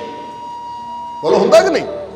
ਹੁਣ ਜੇ ਤੁਸੀਂ ਇਦਾਂ ਦੇ ਰਸਤੇ ਜਾਵੋ ਕਿ ਜਿੱਥੇ ਤੁਹਾਨੂੰ ਹੋਵੇ ਮੈਨੂੰ ਕੋਈ ਲੁੱਟ ਸਕਦਾ ਹੈ ਜਾਂ ਮੈਨੂੰ ਕੋਈ ਰਸਤੇ 'ਚ ਨੁਕਸਾਨ ਪਹੁੰਚਾ ਸਕਦਾ ਹੈ, ਤਾਂ ਤੁਹਾਡਾ ਦਿਲ ਹੀ ਨਹੀਂ ਕਰਨਾ ਉਸ ਰਸਤੇ ਜਾਣ ਨੂੰ। ਪਰ ਜੇ ਤੁਹਾਨੂੰ ਇੱਕ ਬਾਡੀਗਾਰਡ ਦੇ ਦਿੱਤਾ ਜਾਵੇ ਜਿਹਦੇ ਹੱਥ 'ਚ ਬੰਦੂਕ ਹੈ, ਗਨ ਹੈ, ਕਿ ਲੈ ਵੀ ਜੇ ਰਸਤੇ 'ਚ ਤੈਨੂੰ ਕੋਈ ਮਾਰਨ ਆਏਗਾ, ਤੈਨੂੰ ਕੋਈ ਪ੍ਰੋਬਲਮ ਆਏਗੀ, ਤੇ ਬਾਡੀਗਾਰਡ ਤੈਨੂੰ ਬਚਾਏਗਾ, ਤਾਂ ਫਿਰ ਤੁਸੀਂ ਬੜੇ ਆਰਾਮ ਨਾਲ ਚਲੇ ਜਾਓਗੇ, ਕਿਉਂਕਿ ਤੁਹਾਨੂੰ ਪਤਾ ਜੇ ਰਸਤੇ 'ਚ ਪ੍ਰੋਬਲਮ ਆਈ ਵੀ ਤਾਂ ਮੈਨੂੰ ਬਚਾਉਣ ਵਾਲਾ ਬਾਡੀਗਾਰਡ ਹੈ, ਉਹਦੇ ਭਰੋਸੇ ਜਾਵਾਂਗੇ ਕਿ ਨਹੀਂ? ਉਹਦੇ ਨਾਲ ਹੁਣ ਨਾ ਸਾਡਾ ਭਰੋਸਾ ਵੱਧ ਜਾਏਗਾ, ਅਸੀਂ ਸਫ਼ਰ ਸ਼ੁਰੂ ਕਰ ਦੇਵਾਂਗੇ। ਸਮਝਦੇ ਹੋ ਕਿ ਨਹੀਂ? ਇਸ ਲਈ ਜਦੋਂ ਇਨਸਾਨ ਆਪਣੇ ਮਾਲਿਕ ਤੇ ਭਰੋਸਾ ਕਰਦਾ ਹੈ ਕਿ ਮੈਂ ਜ਼ਿੰਦਗੀ ਦਾ ਸਫ਼ਰ ਕਰਨਾ ਹੈ, ਜੇ ਰਸਤੇ 'ਚ ਪ੍ਰੋਬਲਮ ਆਉਂਦੀ ਵੀ ਹੈ ਤਾਂ ਮੇਰਾ ਬਾਡੀਗਾਰਡ, ਜਿਸ ਨੇ ਮੈਨੂੰ ਬਾਡੀ ਦਿੱਤੀ ਹੈ, ਮੇਰਾ ਵਜੂਦ ਬਣਾਇਆ ਹੈ, ਉਹ ਗਾਰਡ ਵੀ ਜ਼ਰੂਰ ਕਰੇਗਾ, ਯਾਨੀ ਇਹਦੀ ਰੱਖਿਆ ਵੀ ਜ਼ਰੂਰ ਕਰੇਗਾ, ਕਿਉਂਕਿ ਅਸਲੀ ਤਾਂ ਬਾਡੀਗਾਰਡ ਉਹ ਹੈ। ਬਾਡੀ ਯਾਨੀ ਸਰੀਰ, ਇਹ ਬਣਾਉਂਦਾ ਕੌਣ ਹੈ? ਜਵਾਬ ਦੇ ਦਿਓ। ਉਹ ਮਾਲਿਕ, ਉਹ ਪਰਮਾਤਮਾ, ਰੱਬ ਹੀ ਬਣਾਉਂਦਾ ਨਾ ਸਰੀਰ ਤੁਹਾਡਾ। ਤਾਂ ਜਿਹੜਾ ਬਾਡੀ ਨੂੰ ਬਣਾ ਸਕਦਾ, ਇਹਨੂੰ ਗਾਰਡ ਵੀ ਉਹ ਕਰ ਸਕਦਾ ਹੈ, ਇਹਦੀ ਸੁਰੱਖਿਆ ਵੀ ਕਰ ਸਕਦਾ ਹੈ। ਬਸ ਸਾਨੂੰ ਯਕੀਨ ਹੋਣਾ ਚਾਹੀਦਾ ਕਿ ਮੈਂ ਜ਼ਿੰਦਗੀ ਦੇ ਸਫ਼ਰ 'ਚ ਡਰਨਾ ਨਹੀਂ ਹੈ, ਚਿੰਤਾ ਨਹੀਂ ਕਰਨੀ। ਜੇ ਮੁਸ਼ਕਿਲ ਆਏਗੀ ਵੀ, ਪ੍ਰੋਬਲਮ ਆਏਗੀ ਵੀ, ਤਾਂ ਮੇਰਾ ਬਾਡੀਗਾਰਡ ਹੈ, ਉਹ ਮੇਰਾ ਮਾਲਿਕ, ਮੇਰਾ ਪਰਮਾਤਮਾ, ਜੋ ਹਰ ਜਗ੍ਹਾ ਮੇਰੀ ਰੱਖਿਆ ਜ਼ਰੂਰ ਕਰੇਗਾ। ਇਹ ਵਿਸ਼ਵਾਸ ਹੋਣਾ ਚਾਹੀਦਾ ਸਾਡੇ ਅੰਦਰ। ਇਸ ਲਈ ਉਹਨਾਂ ਦੀ ਸਕਿੱਲ ਪਾਵਰ ਪ੍ਰੈਕਟਿਸ ਦੇ ਨਾਲ ਵੱਧਦੀ ਹੈ, ਕੌਸ਼ਲ ਸ਼ਕਤੀ ਪ੍ਰੈਕਟਿਸ ਦੇ ਨਾਲ ਵੱਧਦੀ ਹੈ, ਤਾਂ ਵਿਲ ਪਾਵਰ ਆਪਣੇ ਰੱਬ ਤੇ ਵਿਸ਼ਵਾਸ ਨਾਲ ਵੱਧਦੀ ਹੈ ਕਿ ਕੋਈ ਸ਼ਕਤੀ ਹੈ ਜੋ ਮੈਨੂੰ ਸੰਭਾਲਣ ਵਾਲੀ ਹੈ, ਜੋ ਮੈਨੂੰ ਚਲਾਉਣ ਵਾਲੀ ਹੈ, ਜੋ ਮੈਨੂੰ ਹਰ ਮੁਸ਼ਕਿਲ ਚੋਂ ਕੱਢਣ ਵਾਲੀ ਹੈ। ਔਰ ਉਹ ਵਿਲ ਪਾਵਰ ਉਦੋਂ ਹੀ ਇਨਸਾਨ ਦੀ ਇਨਕਰੀਜ਼ ਹੁੰਦੀ ਹੈ ਜਦੋਂ ਇਨਸਾਨ ਦਾ ਵਿਸ਼ਵਾਸ ਆਪਣੇ ਮਾਲਿਕ ਦੇ ਪ੍ਰਤੀ ਪੂਰਾ ਹੋਵੇ, ਕਿਉਂਕਿ ਜਿੱਦਾਂ ਜਿੱਦਾਂ ਸਾਡਾ ਵਿਸ਼ਵਾਸ ਆਪਣੇ ਰੱਬ ਦੇ ਪ੍ਰਤੀ ਵੱਧਦਾ ਚਲਾ ਜਾਂਦਾ, ਉੱਦਾਂ ਉੱਦਾਂ ਸਾਨੂੰ ਅੰਦਰੋਂ ਸ਼ਕਤੀ ਮਿਲਦੀ ਚਲੀ ਜਾਂਦੀ ਹੈ। ਇਸ ਲਈ ਤੁਸੀਂ ਦੇਖੋਗੇ ਕਿ ਜਿਨ੍ਹਾਂ ਅੰਦਰ ਪ੍ਰਮਾਤਮਾ ਦਾ, ਆਪਣੇ ਮਾਲਿਕ ਦੇ ਪ੍ਰਤੀ ਵਿਸ਼ਵਾਸ ਪੂਰਾ ਹੁੰਦਾ ਹੈ, ਉਹ ਵੀ ਕੰਮ ਕਰ ਦਿੰਦੇ ਜਿਹਨੂੰ ਬਾਕੀ ਕਰਨ ਤੋਂ ਡਰਦੇ ਹੈ। ਬਾਕੀ ਦੁਨੀਆ ਜਿੱਥੇ ਡਰ ਜਾਂਦੀ ਕਿ ਇਹ ਨਹੀਂ ਹੋਣਾ, ਤਾਂ ਜਿਨ੍ਹਾਂ ਨੂੰ ਵਿਸ਼ਵਾਸ ਹੈ ਕੋਈ ਸ਼ਕਤੀ ਹੈ ਜੋ ਮੇਰੇ ਨਾਲ ਹੈ, ਇਸ ਲਈ ਮੈਨੂੰ ਸਫਲਤਾ ਜ਼ਰੂਰ ਮਿਲੇਗੀ, ਉਹ ਰੱਬ ਦੇ ਵਿਸ਼ਵਾਸ ਤੇ ਉਹ ਵੀ ਕੰਮ ਕਰ ਜਾਂਦੇ ਜਿਹਨੂੰ ਕਰਨ ਤੋਂ ਦੂਸਰੇ ਡਰਦੇ ਹੈ। ਇਸ ਲਈ ਆਪਣੀ ਸਕਿੱਲ ਪਾਵਰ ਅਸੀਂ ਪ੍ਰੈਕਟਿਸ ਨਾਲ ਵਧਾ ਸਕਦੇ ਹਾਂ, ਤਾਂ ਆਪਣੀ ਵਿਲ ਪਾਵਰ ਅਸੀਂ ਆਪਣੇ ਮਾਲਿਕ ਦੇ ਪ੍ਰਤੀ ਵਿਸ਼ਵਾਸ ਨਾਲ ਵਧਾ ਸਕਦੇ ਹਾਂ। ਜ਼ਰਾ ਸਮਝਣਾ। ਔਰ ਇੱਕ ਚੀਜ਼ ਹੋਰ ਦੱਸੀ ਮੁਹੰਮਦ ਅਲੀ ਨੇ, ਉਹ ਤੁਸੀਂ ਵੀ ਨੋਟ ਕਰ ਲੈਣੀ, ਕਿ ਮੈਨੂੰ ਆਪਣੇ ਰੱਬ ਤੇ ਇੰਨਾ ਵਿਸ਼ਵਾਸ ਹੈ, ਆਪਣੇ ਗੋਡ ਤੇ, ਆਪਣੇ ਪ੍ਰਮਾਤਮਾ ਤੇ, ਆਪਣੇ ਅੱਲਾ ਤੇ ਇੰਨਾ ਵਿਸ਼ਵਾਸ ਹੈ ਮੈਨੂੰ, ਕਿ ਜਦੋਂ ਮੈਂ ਰਿੰਗ ਵਿੱਚ ਜਾਣਾ ਹੈ ਤਾਂ ਜਾਣ ਤੋਂ ਪਹਿਲਾਂ ਹੀ ਮੈਂ ਆਪਣੇ ਆਪ ਨੂੰ ਅੰਦਰ ਕੀ ਕਹਿੰਦਾ ਆ ਕਿ ਤੇਰੇ ਸਿਰ ਤੇ ਉਹ ਤੇਰਾ ਅੱਲਾ ਹੈ, ਗੋਡ ਹੈ, ਪ੍ਰਮਾਤਮਾ ਹੈ, ਤੂੰ ਗ੍ਰੇਟ ਹੈ। ਆਈ am great, I am champion, I am winner. ਕਹਿੰਦੇ ਤਿੰਨ ਚੀਜ਼ਾਂ ਮੈਂ ਆਪਣੇ ਅੰਦਰ ਦੁਹਰਾਉਂਦਾ ਸੀ। ਕਿਹੜੀ ਚੀਜ਼? ਰਿੰਗ 'ਚ ਜਾਣ ਤੋਂ ਪਹਿਲਾਂ ਮੈਂ ਆਪਣੇ ਅੰਦਰ ਬੈਠਾ ਬੈਠਾ ਸੋਚਦਾ ਹੁੰਦਾ ਸੀ I am winner. I am winner ਦਾ ਮਤਲਬ ਹੈ ਕਿ ਮੈਂ ਵਿਜੇਤਾ ਹਾਂ। ਹਾਲੇ ਮੈਚ ਤਾਂ ਸ਼ੁਰੂ ਹੋਇਆ ਨਹੀਂ, ਪਰ ਮੈਨੂੰ ਵਿਸ਼ਵਾਸ ਹੈ ਆਈ ਐਮ ਵਿਨਰ। ਮੈਂ ਪਹਿਲਾਂ ਹੀ ਆਪਣੇ ਆਪ ਨੂੰ ਵਿਸ਼ਵਾਸ ਨਾਲ ਜਿੱਤਿਆ ਹੋਇਆ ਸਮਝ ਲੈਂਦਾ ਸੀ। I am great, I am champion. ਔਰ ਇਹ ਤਿੰਨ ਲਫ਼ਜ਼ ਮੈਂ ਆਪਣੇ ਅੰਦਰ ਦੁਹਰਾਉਂਦਾ ਸੀ ਔਰ ਆਪਣੇ ਰੱਬ ਤੇ ਵਿਸ਼ਵਾਸ ਰੱਖਦਾ ਸੀ ਕਿ ਉਹ ਮੇਰੇ ਨਾਲ ਹੈ, ਆਈ ਐਮ ਚੈਂਪੀਅਨ। ਉਹ ਮੇਰੇ ਨਾਲ ਹੈ, ਆਈ ਐਮ ਗ੍ਰੇਟ। ਉਹ ਮੇਰੇ ਨਾਲ ਹੈ, ਆਈ ਐਮ ਵਿਨਰ। ਕਹਿੰਦਾ ਇਸ ਵਿਸ਼ਵਾਸ ਨਾਲ ਜਾਂਦਾ ਸੀ ਤਾਂ ਵਾਕਈ ਮੈਂ ਵਿਨਰ ਹੋ ਕੇ ਆਉਂਦਾ ਸੀ। ਹੁਣ ਤੁਸੀਂ ਵੀ ਸਮਝ ਲਓ ਕਿ ਦੋ ਚੀਜ਼ਾਂ ਤੁਸੀਂ ਵੀ ਆਪਣੇ ਅੰਦਰ ਰੱਖਣੀਆਂ ਹੈ। ਉਹ ਕਿਹੜੀਆਂ? ਇੱਕ ਆਪਣੇ ਮਾਲਿਕ ਦੇ ਪ੍ਰਤੀ ਵਿਸ਼ਵਾਸ, ਔਰ ਦੂਜਾ ਤੁਸੀਂ ਜਦੋਂ ਵੀ ਕੋਈ ਕੰਮ ਕਰਨਾ ਹੈ ਤਾਂ ਆਪਣੇ ਆਪ ਨੂੰ ਕਹਿਣਾ ਸ਼ੁਰੂ ਕਰੋ ਆਈ ਐਮ ਵਿਨਰ, ਮੈਨੂੰ ਕਾਮਯਾਬੀ ਜ਼ਰੂਰ ਮਿਲੇਗੀ। ਆਈ ਐਮ ਚੈਂਪੀਅਨ, ਮੈਂ ਵੀ ਇਹ ਕੰਮ ਦਾ ਚੈਂਪੀਅਨ ਹੈ। ਜੇ ਤੁਹਾਨੂੰ ਕਿਤੇ ਖਤਰਾ ਹੈ, ਕਿਤੇ ਡਰ ਹੈ, ਤਾਂ ਆਪਣੇ ਅੰਦਰ ਕਹੋ ਉਹ ਮੇਰਾ ਮਾਲਿਕ ਮੇਰੇ ਨਾਲ ਹੈ। I am safe. ਸੇਫ ਦਾ ਮਤਲਬ ਮੈਂ ਸੁਰੱਖਿਅਤ ਹਾਂ, ਮੈਨੂੰ ਡਰਨ ਦੀ ਜ਼ਰੂਰਤ ਨਹੀਂ ਹੈ। ਇਸ ਲਈ ਵਿਸ਼ਵਾਸ ਰੱਖੋ ਆਪਣੇ ਮਾਲਿਕ ਤੇ, ਵਿਸ਼ਵਾਸ ਰੱਖੋ ਆਪਣੇ ਰੱਬ ਤੇ, ਕਿਉਂਕਿ ਜਿੰਨਾ ਇਨਸਾਨ ਦਾ ਵਿਸ਼ਵਾਸ ਆਪਣੇ ਮਾਲਿਕ ਦੇ ਪ੍ਰਤੀ ਵੱਧਦਾ ਚਲਾ ਜਾਂਦਾ ਹੈ, ਉਨਾ ਇਨਸਾਨ ਦੀ ਹਿੰਮਤ, ਹੌਸਲਾ ਵੱਧਦਾ ਚਲਾ ਜਾਂਦਾ ਹੈ। ਪਰ ਇੱਥੇ ਇੱਕ ਗੱਲ ਇਹ ਵੀ ਤੁਹਾਨੂੰ ਕਵਾਂਗੇ ਕਿ ਨਾਲ ਨਾਲ ਅੰਦਰੋਂ ਇਹ ਦੁਹਰਾਣਾ ਵੀ ਹੈ ਕਿ ਮੈਂ ਕਾਮਯਾਬ ਹਾਂ, ਮੈਂ ਸਫਲ ਹਾਂ, ਮੈਨੂੰ ਕਾਮਯਾਬੀ ਜ਼ਰੂਰ ਮਿਲੇਗੀ, ਮੈਨੂੰ ਸਫਲਤਾ ਜ਼ਰੂਰ ਮਿਲੇਗੀ। ਹਾਲੇ ਮੈਚ ਸਟਾਰਟ ਨਹੀਂ ਹੋਇਆ, ਪਰ ਪਹਿਲੇ ਹੀ ਮੰਨ ਲਿਆ ਮੈਂ ਵਿਨਰ, ਕਿਉਂਕਿ ਮੇਰਾ ਰੱਬ ਮੇਰੇ ਨਾਲ ਹੈ। ਇਸ ਲਈ ਮੁਹੰਮਦ ਅਲੀ ਕਹਿੰਦੇ ਸੀ ਬਾਕੀ ਲੋਕ ਰਿੰਗ ਵਿੱਚ ਆਉਂਦੇ ਸੀ ਇਹ ਸੋਚ ਕੇ ਕਿ ਮੇਰਾ ਮੁਕਾਬਲਾ ਚੈਂਪੀਅਨ ਦੇ ਨਾਲ ਹੈ, ਤਾਂ ਮੈਂ ਇਹ ਸੋਚ ਕੇ ਜਾਂਦਾ ਸੀ ਮੈਂ ਚੈਂਪੀਅਨ ਹਾਂ। ਇਹ 'ਚ ਫਰਕ ਹੁੰਦਾ ਹੈ, ਸਮਝਦੇ ਹੋ ਕਿ ਨਹੀਂ? ਇੱਕ ਬੰਦਾ ਕਹਿੰਦਾ ਮੇਰਾ ਮੁਕਾਬਲਾ ਉਹਦੇ ਨਾਲ ਹੈ ਜੋ ਬੜਾ ਕਾਮਯਾਬ ਹੈ, ਤੇ ਇੱਕ ਬੰਦਾ ਕਹਿੰਦਾ ਮੈਂ ਕਾਮਯਾਬ ਹਾਂ। ਹੁਣ ਜਦੋਂ ਅਸੀਂ ਕਹਿੰਦੇ ਮੇਰਾ ਮੁਕਾਬਲਾ ਉਹਦੇ ਨਾਲ ਜੋ ਚੈਂਪੀਅਨ ਹੈ, ਤਾਂ ਅਸੀਂ ਪਹਿਲਾਂ ਹੀ ਆਪਣੇ ਆਪ ਨੂੰ ਉਹ ਤੋਂ ਥੱਲੇ ਮੰਨ ਲੈਂਦੇ ਹਾਂ ਕਿ ਭਾਈ ਉਹ ਚੈਂਪੀਅਨ ਹੈ ਤਾਂ ਮੈਂ ਤਾਂ ਉਹਦੇ ਸਾਹਮਣੇ ਕੁਛ ਹੈ ਹੀ ਨਹੀਂ। ਸਮਝਦੇ ਹੋ ਕਿ ਨਹੀਂ? ਇਸ ਲਈ ਤੁਹਾਡੇ ਜੀਵਨ 'ਚ ਕੋਈ ਮੁਸ਼ਕਿਲ ਹੋਵੇ ਵੀ, ਤੁਹਾਡੇ ਜੀਵਨ 'ਚ ਕੋਈ ਪ੍ਰੋਬਲਮ ਹੋਵੇ ਵੀ, ਤਾਂ ਪ੍ਰੋਬਲਮ ਤੋਂ ਡਰੋ ਨਾ। ਬੋਲੋ, ਸਮਝਦੇ ਹੋ ਕਿ ਨਹੀਂ? ਕਈ ਵਾਰ ਕੀ ਹੁੰਦਾ ਕਿ ਅਸੀਂ ਪ੍ਰੋਬਲਮ ਨੂੰ ਬਹੁਤ ਬੜਾ ਸਮਝ ਲੈਂਦੇ ਹਾਂ, ਹਾਲਾਂਕਿ ਪ੍ਰੋਬਲਮ ਉਨੀ ਬੜੀ ਹੁੰਦੀ ਨਹੀਂ ਹੈ, ਬੜੀ ਤਾਂ ਉਹਦੀ ਰਹਿਮਤ ਹੈ। ਇਸ ਲਈ ਅਗਰ ਤੁਹਾਡੇ ਜੀਵਨ 'ਚ ਵੀ ਕੋਈ ਪ੍ਰੋਬਲਮ ਆਵੇ ਨਾ, ਤਾਂ ਅੱਜ ਕਹਿੰਦੇ ਹੈ ਕਿ ਬੜੇ ਬੜੇ ਮਨੋਵਿਗਿਆਨਿਕ ਇੱਕ ਟੈਕਨੀਕ ਦਿੰਦੇ ਆ ਪ੍ਰੋਬਲਮ ਤੋਂ ਬਚਣ ਦੀ। ਸਮਝਦੇ ਹੋ ਕਿ ਨਹੀਂ? ਉਹ ਕੀ ਟੈਕਨੀਕ ਦਿੰਦੇ ਹੈ ਕਿ ਜਦ ਵੀ ਤੁਹਾਡੇ ਜੀਵਨ 'ਚ ਕੋਈ ਪਰੇਸ਼ਾਨੀ ਆਵੇ, ਪ੍ਰੋਬਲਮ ਆਵੇ, ਤਾਂ ਉਹਦਾ ਕੋਈ ਨਾਮ ਰੱਖ ਦਿਓ। ਇਸ ਲਈ ਤੁਸੀਂ ਦੇਖੋਗੇ ਕਿ ਦੁਨੀਆ ਤੇ ਜਦ ਵੀ ਕੋਈ ਵਾਇਰਸ ਆਉਂਦਾ ਹੈ ਜਾਂ ਜਦ ਵੀ ਕੋਈ ਬਿਮਾਰੀ, ਮਹਾਮਾਰੀ ਆਉਂਦੀ ਹੈ, ਤਾਂ ਸਭ ਤੋਂ ਪਹਿਲਾਂ WHO ਵਾਲੇ ਉਹਨੂੰ ਇੱਕ ਨਾਮ ਦੇ ਦਿੰਦੇ ਆ। ਹੁਣ ਕਰੋਨਾ ਵਾਇਰਸ ਆਇਆ, ਸਭ ਤੋਂ ਪਹਿਲਾਂ ਉਹਨਾਂ ਨੇ ਨਾਮ ਦਿੱਤਾ ਉਹਨੂੰ, ਕਿਉਂਕਿ ਨਾਮ ਦੇਣ ਨਾਲ ਕੀ ਹੁੰਦਾ ਹੈ? ਨਾਮ ਦੇਣ ਨਾਲ ਕਿਸੇ ਚੀਜ਼ ਨੂੰ, ਉਹ ਚੀਜ਼ ਸਾਡੇ ਸਾਹਮਣੇ ਫਿਰ ਛੋਟੀ ਹੋ ਜਾਂਦੀ ਹੈ। ਜੇ ਤੁਹਾਨੂੰ ਫਰਜ਼ ਕਰੋ ਕੋਈ ਤੁਹਾਨੂੰ ਆ ਕੇ ਕਵੇ ਉਹ ਚੱਲੋ ਚੱਲ ਬਹੁਤ ਬੜੀ ਮੁਸੀਬਤ ਬਾਹਰ ਖੜੀ ਹੈ, ਬਹੁਤ ਬੜੀ ਮੁਸੀਬਤ ਆ ਗਈ ਹੈ। ਹੁਣ ਜਦੋਂ ਕਹਿੰਦੇ ਬਹੁਤ ਬੜੀ ਮੁਸੀਬਤ, ਤਾਂ ਬੰਦੇ ਨੂੰ ਸਮਝ ਨਹੀਂ ਆਉਂਦਾ ਇਹਦਾ ਉਪਾਅ ਕੀ ਹੈ, ਇਹਦੇ ਨਾਲ ਲੜਨਾ ਕਿੱਦਾਂ ਹੈ, ਇਹਦਾ ਹੱਲ ਕਿੱਦਾਂ ਕਰਨਾ ਹੈ।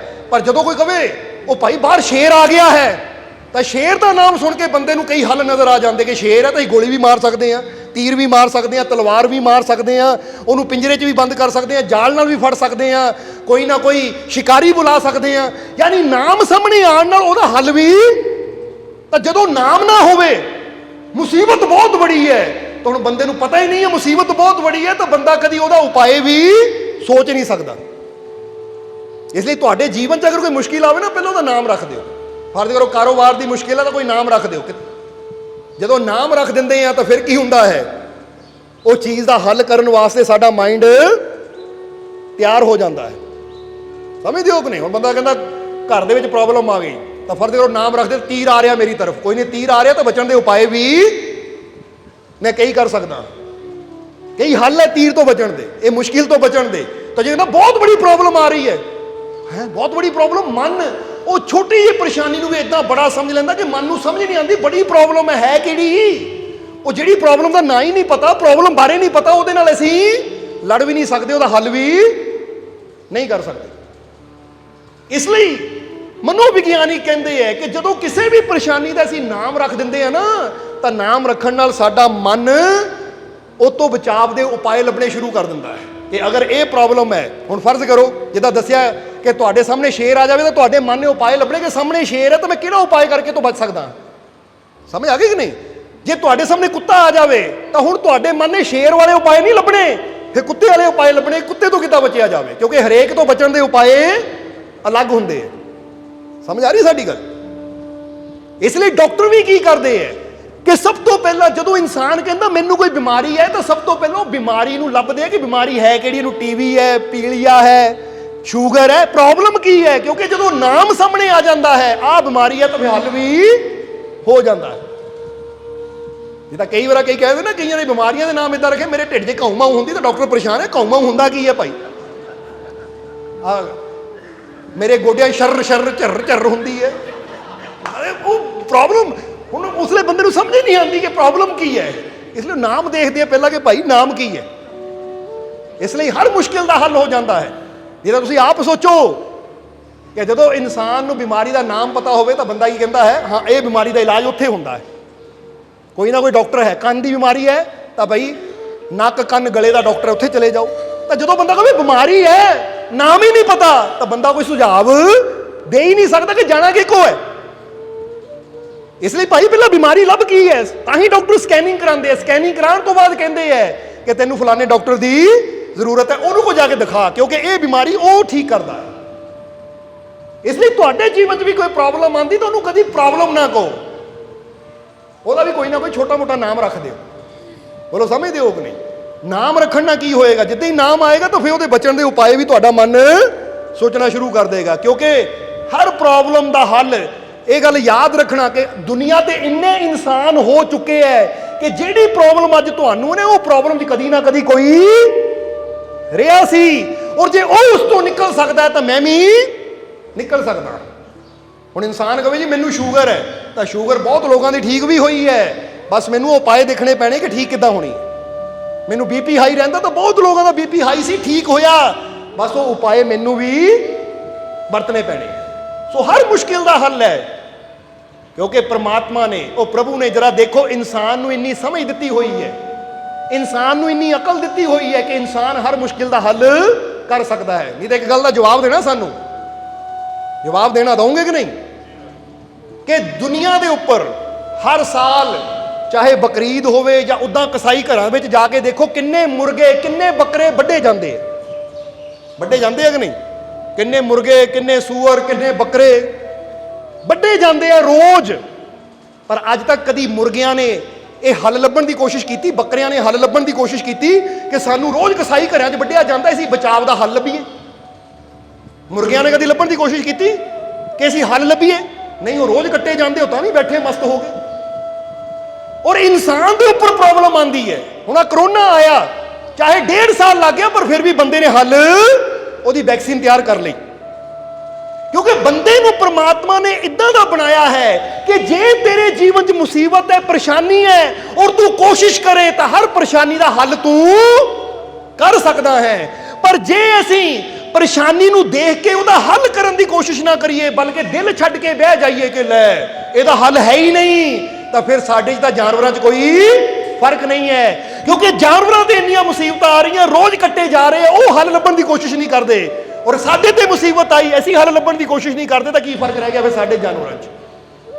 ਇਸ ਲਈ ਇਨਸਾਨ ਅੰਦਰ ਖਾਸ ਕੁਆਲਿਟੀ ਹੈ ਕਿ ਇਨਸਾਨ ਦੇ ਜੀਵਨ 'ਚ ਅਗਰ ਕੋਈ ਮੁਸ਼ਕਿਲ ਆਵੇ, ਪਰੇਸ਼ਾਨੀ ਆਵੇ, ਤਾਂ ਪਰਮਾਤਮਾ ਨੇ ਉਹਦੇ ਅੰਦਰ ਉਹ ਗੁਣ ਰੱਖੇ ਹੈ ਕਿ ਪਿਆਰਿਆ ਤੂੰ ਕੋਸ਼ਿਸ਼ ਕਰ, ਮੈਂ ਹਰ ਮੁਸ਼ਕਿਲ ਦਾ ਹੱਲ ਰੱਖਿਆ ਹੋਇਆ ਹੈ। ਇਸ ਲਈ ਇਨਸਾਨ ਨੇ ਮਿਹਨਤ ਕੀਤੀ, ਕੋਸ਼ਿਸ਼ ਕੀਤੀ, ਆਪਣੇ ਮਾਲਿਕ ਦੇ ਵਿਸ਼ਵਾਸ ਨਾਲ ਕੋਸ਼ਿਸ਼ ਕੀਤੀ, ਤਾਂ ਦੇਖੋ ਉਹਨਾਂ ਆਪਣੀਆਂ ਬਿਮਾਰੀਆਂ ਦੇ ਇਲਾਜ ਵੀ ਕੀਤੇ, ਤਾਂ ਜਾਨਵਰਾਂ, ਪਸ਼ੂਆਂ, ਪੰਛੀਆਂ ਦੀ ਬਿਮਾਰੀ ਦੇ ਇਲਾਜ ਵੀ ਉਹਨੇ ਕੀਤੇ। ਇਹ ਸਮਝ ਹੈ। ਇਹ ਕਿਉਂ ਤੁਹਾਨੂੰ ਦੱਸ ਰਹੇ ਹਾਂ ਕਿ ਜੀਵਨ 'ਚ ਦੁੱਖਾਂ ਦਾ ਸਾਹਮਣਾ ਸਾਰਿਆਂ ਨੂੰ ਕਰਨਾ ਪੈਂਦਾ ਹੈ, ਪਰ ਕਦੀ ਨਿਰਾਸ਼ ਨਾ ਹੋਵੋ, ਕਦੀ ਇਹ ਨਾ ਸੋਚੋ ਕਿ ਮੇਰੀ ਮੁਸੀਬਤ ਐਡੀ ਵੱਡੀ, ਇਹਦਾ ਕੋਈ ਹੱਲ ਹੈ ਨਹੀਂ, ਮੇਰੀ ਬਿਮਾਰੀ ਐਡੀ ਵੱਡੀ, ਇਹਦਾ ਕੋਈ ਇਲਾਜ ਹੈ ਨਹੀਂ। ਹਰ ਬਿਮਾਰੀ ਦਾ ਇਲਾਜ, ਹਰ ਮੁਸ਼ਕਿਲ ਦਾ ਹੱਲ ਹੈ ਉਹ ਮਾਲਿਕ ਦੇ ਘਰ 'ਚ। ਇਸ ਲਈ ਸਮਝ ਆਂਦੀ ਕਿੱਥੋਂ ਬੰਦੇ ਨੂੰ, ਸਮਝਦੇ ਹੋ ਕਿ ਨਹੀਂ? ਇਹ ਸਮਝ ਆਂਦੀ ਕਿੱਥੋਂ ਹੈ? ਜਦੋਂ ਇਨਸਾਨ ਵਿਸ਼ਵਾਸ ਰੱਖਦਾ ਹੈ ਨਾ, ਜਿੱਦਾਂ ਦੱਸਿਆ ਕਿ ਵਿਲ ਪਾਵਰ ਇਹ ਵੱਧਦੀ ਕਦੋਂ ਹੈ, ਵਿਸ਼ਵਾਸ ਵੱਧਦਾ ਕਦੋਂ ਹੈ? ਜਦੋਂ ਇਨਸਾਨ ਨੂੰ ਉਹ ਸ਼ਕਤੀ ਤੇ ਵਿਸ਼ਵਾਸ ਹੋਵੇ ਕਿ ਉਹ ਸ਼ਕਤੀ ਐਸੀ ਹੈ, ਉਹਨੇ ਇਹਦਾ ਕੋਈ ਨਾ ਕੋਈ ਹੱਲ ਰੱਖਿਆ ਹੈ, ਬਸ ਮੈਨੂੰ ਲੱਭਣ ਦੀ ਲੋੜ ਹੈ। ਸਮਝਦੇ ਹੋ ਕਿ ਨਹੀਂ?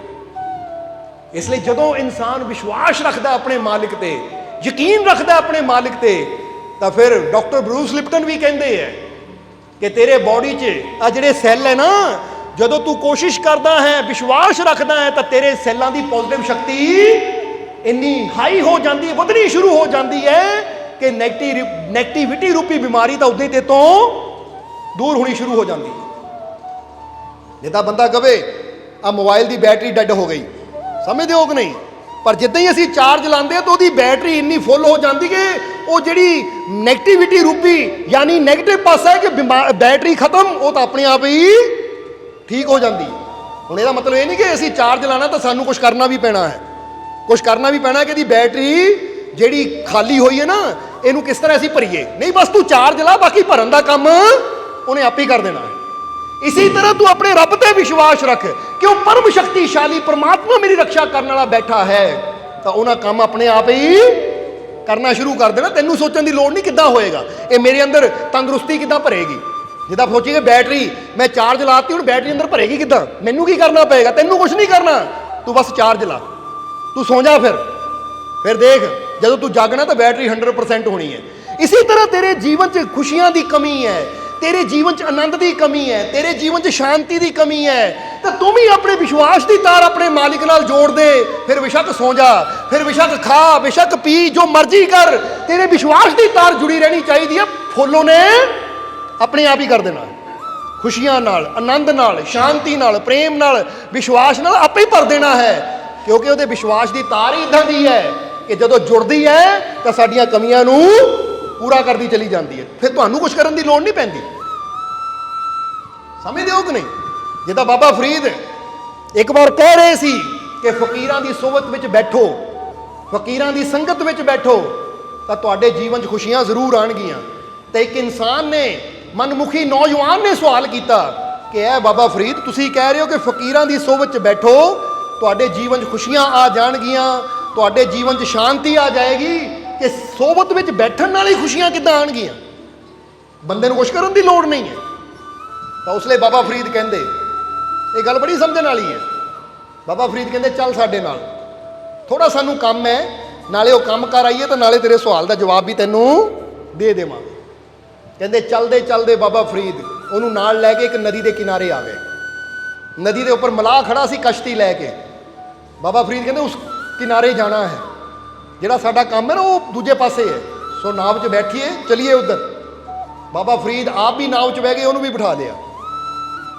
ਹੁਣ ਉਹਨੇ ਨਾਲ ਕਿਹਾ ਮਹਾਰਾਜ ਤੁਸੀਂ ਕਹਿੰਦੇ ਸੀ ਚੱਲਦੇ ਚੱਲਦੇ ਜਵਾਬ ਵੀ ਦੇ ਦੇਵਾਂਗੇ, ਜਵਾਬ ਵੀ ਦੇ ਦਿਓ। ਬਾਬਾ ਫਰੀਦ ਕਹਿੰਦੇ ਹਾਲੇ ਵਕਤ ਨਹੀਂ ਹੈ ਜਵਾਬ ਦੇਣ ਦਾ, ਜਵਾਬ ਵੀ ਦੇ ਦੇਵਾਂਗੇ ਤੈਨੂੰ, ਪਹਿਲਾਂ ਜਰਾ ਕਸ਼ਤੀ ਦੂਜੇ ਕਿਨਾਰੇ ਲੱਗ ਜਾਵੇ। ਜਦੋਂ ਕਸ਼ਤੀ ਦੂਜੇ ਕਿਨਾਰੇ ਲੱਗੀ, ਬਾਬਾ ਫਰੀਦ ਕਸ਼ਤੀ 'ਚੋਂ ਉਤਰੇ, ਕਿਨਾਰੇ ਖੜ ਗਏ।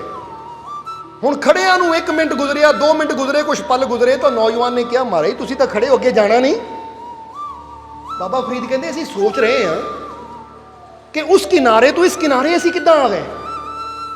वो कहंदा महाराज कमाल दी गल है, हुणे ही तां नाव च बैठे उस किनारे तो बैठे इस किनारे उतर गए, वो नाव सानू इस किनारे लैके आई है। बाबा फरीद कहते उही तो मैं सोच रहा, मैं तो कुछ किया ही नहीं, ना मैं हथ मारे ना पैर मारे, मैं तो सिर्फ बैठा ही सी, मैं किद्दां उस किनारे तो इस किनारे आ गया। वो कहंदा महाराज किद्दां दी बच्चों वाली गल्लां कर रहे हो, असीं इन्ना कीता कि असीं नाव च बह गए, बाकी नाव दे मलाह ने कीता जो करना सी, उन्हें चप्पू मारे चप्पू चलाए और सानू इस किनारे तो इस किनारे लैके, मेहनत उन्हें की, असीं तो सिर्फ बैठे सी।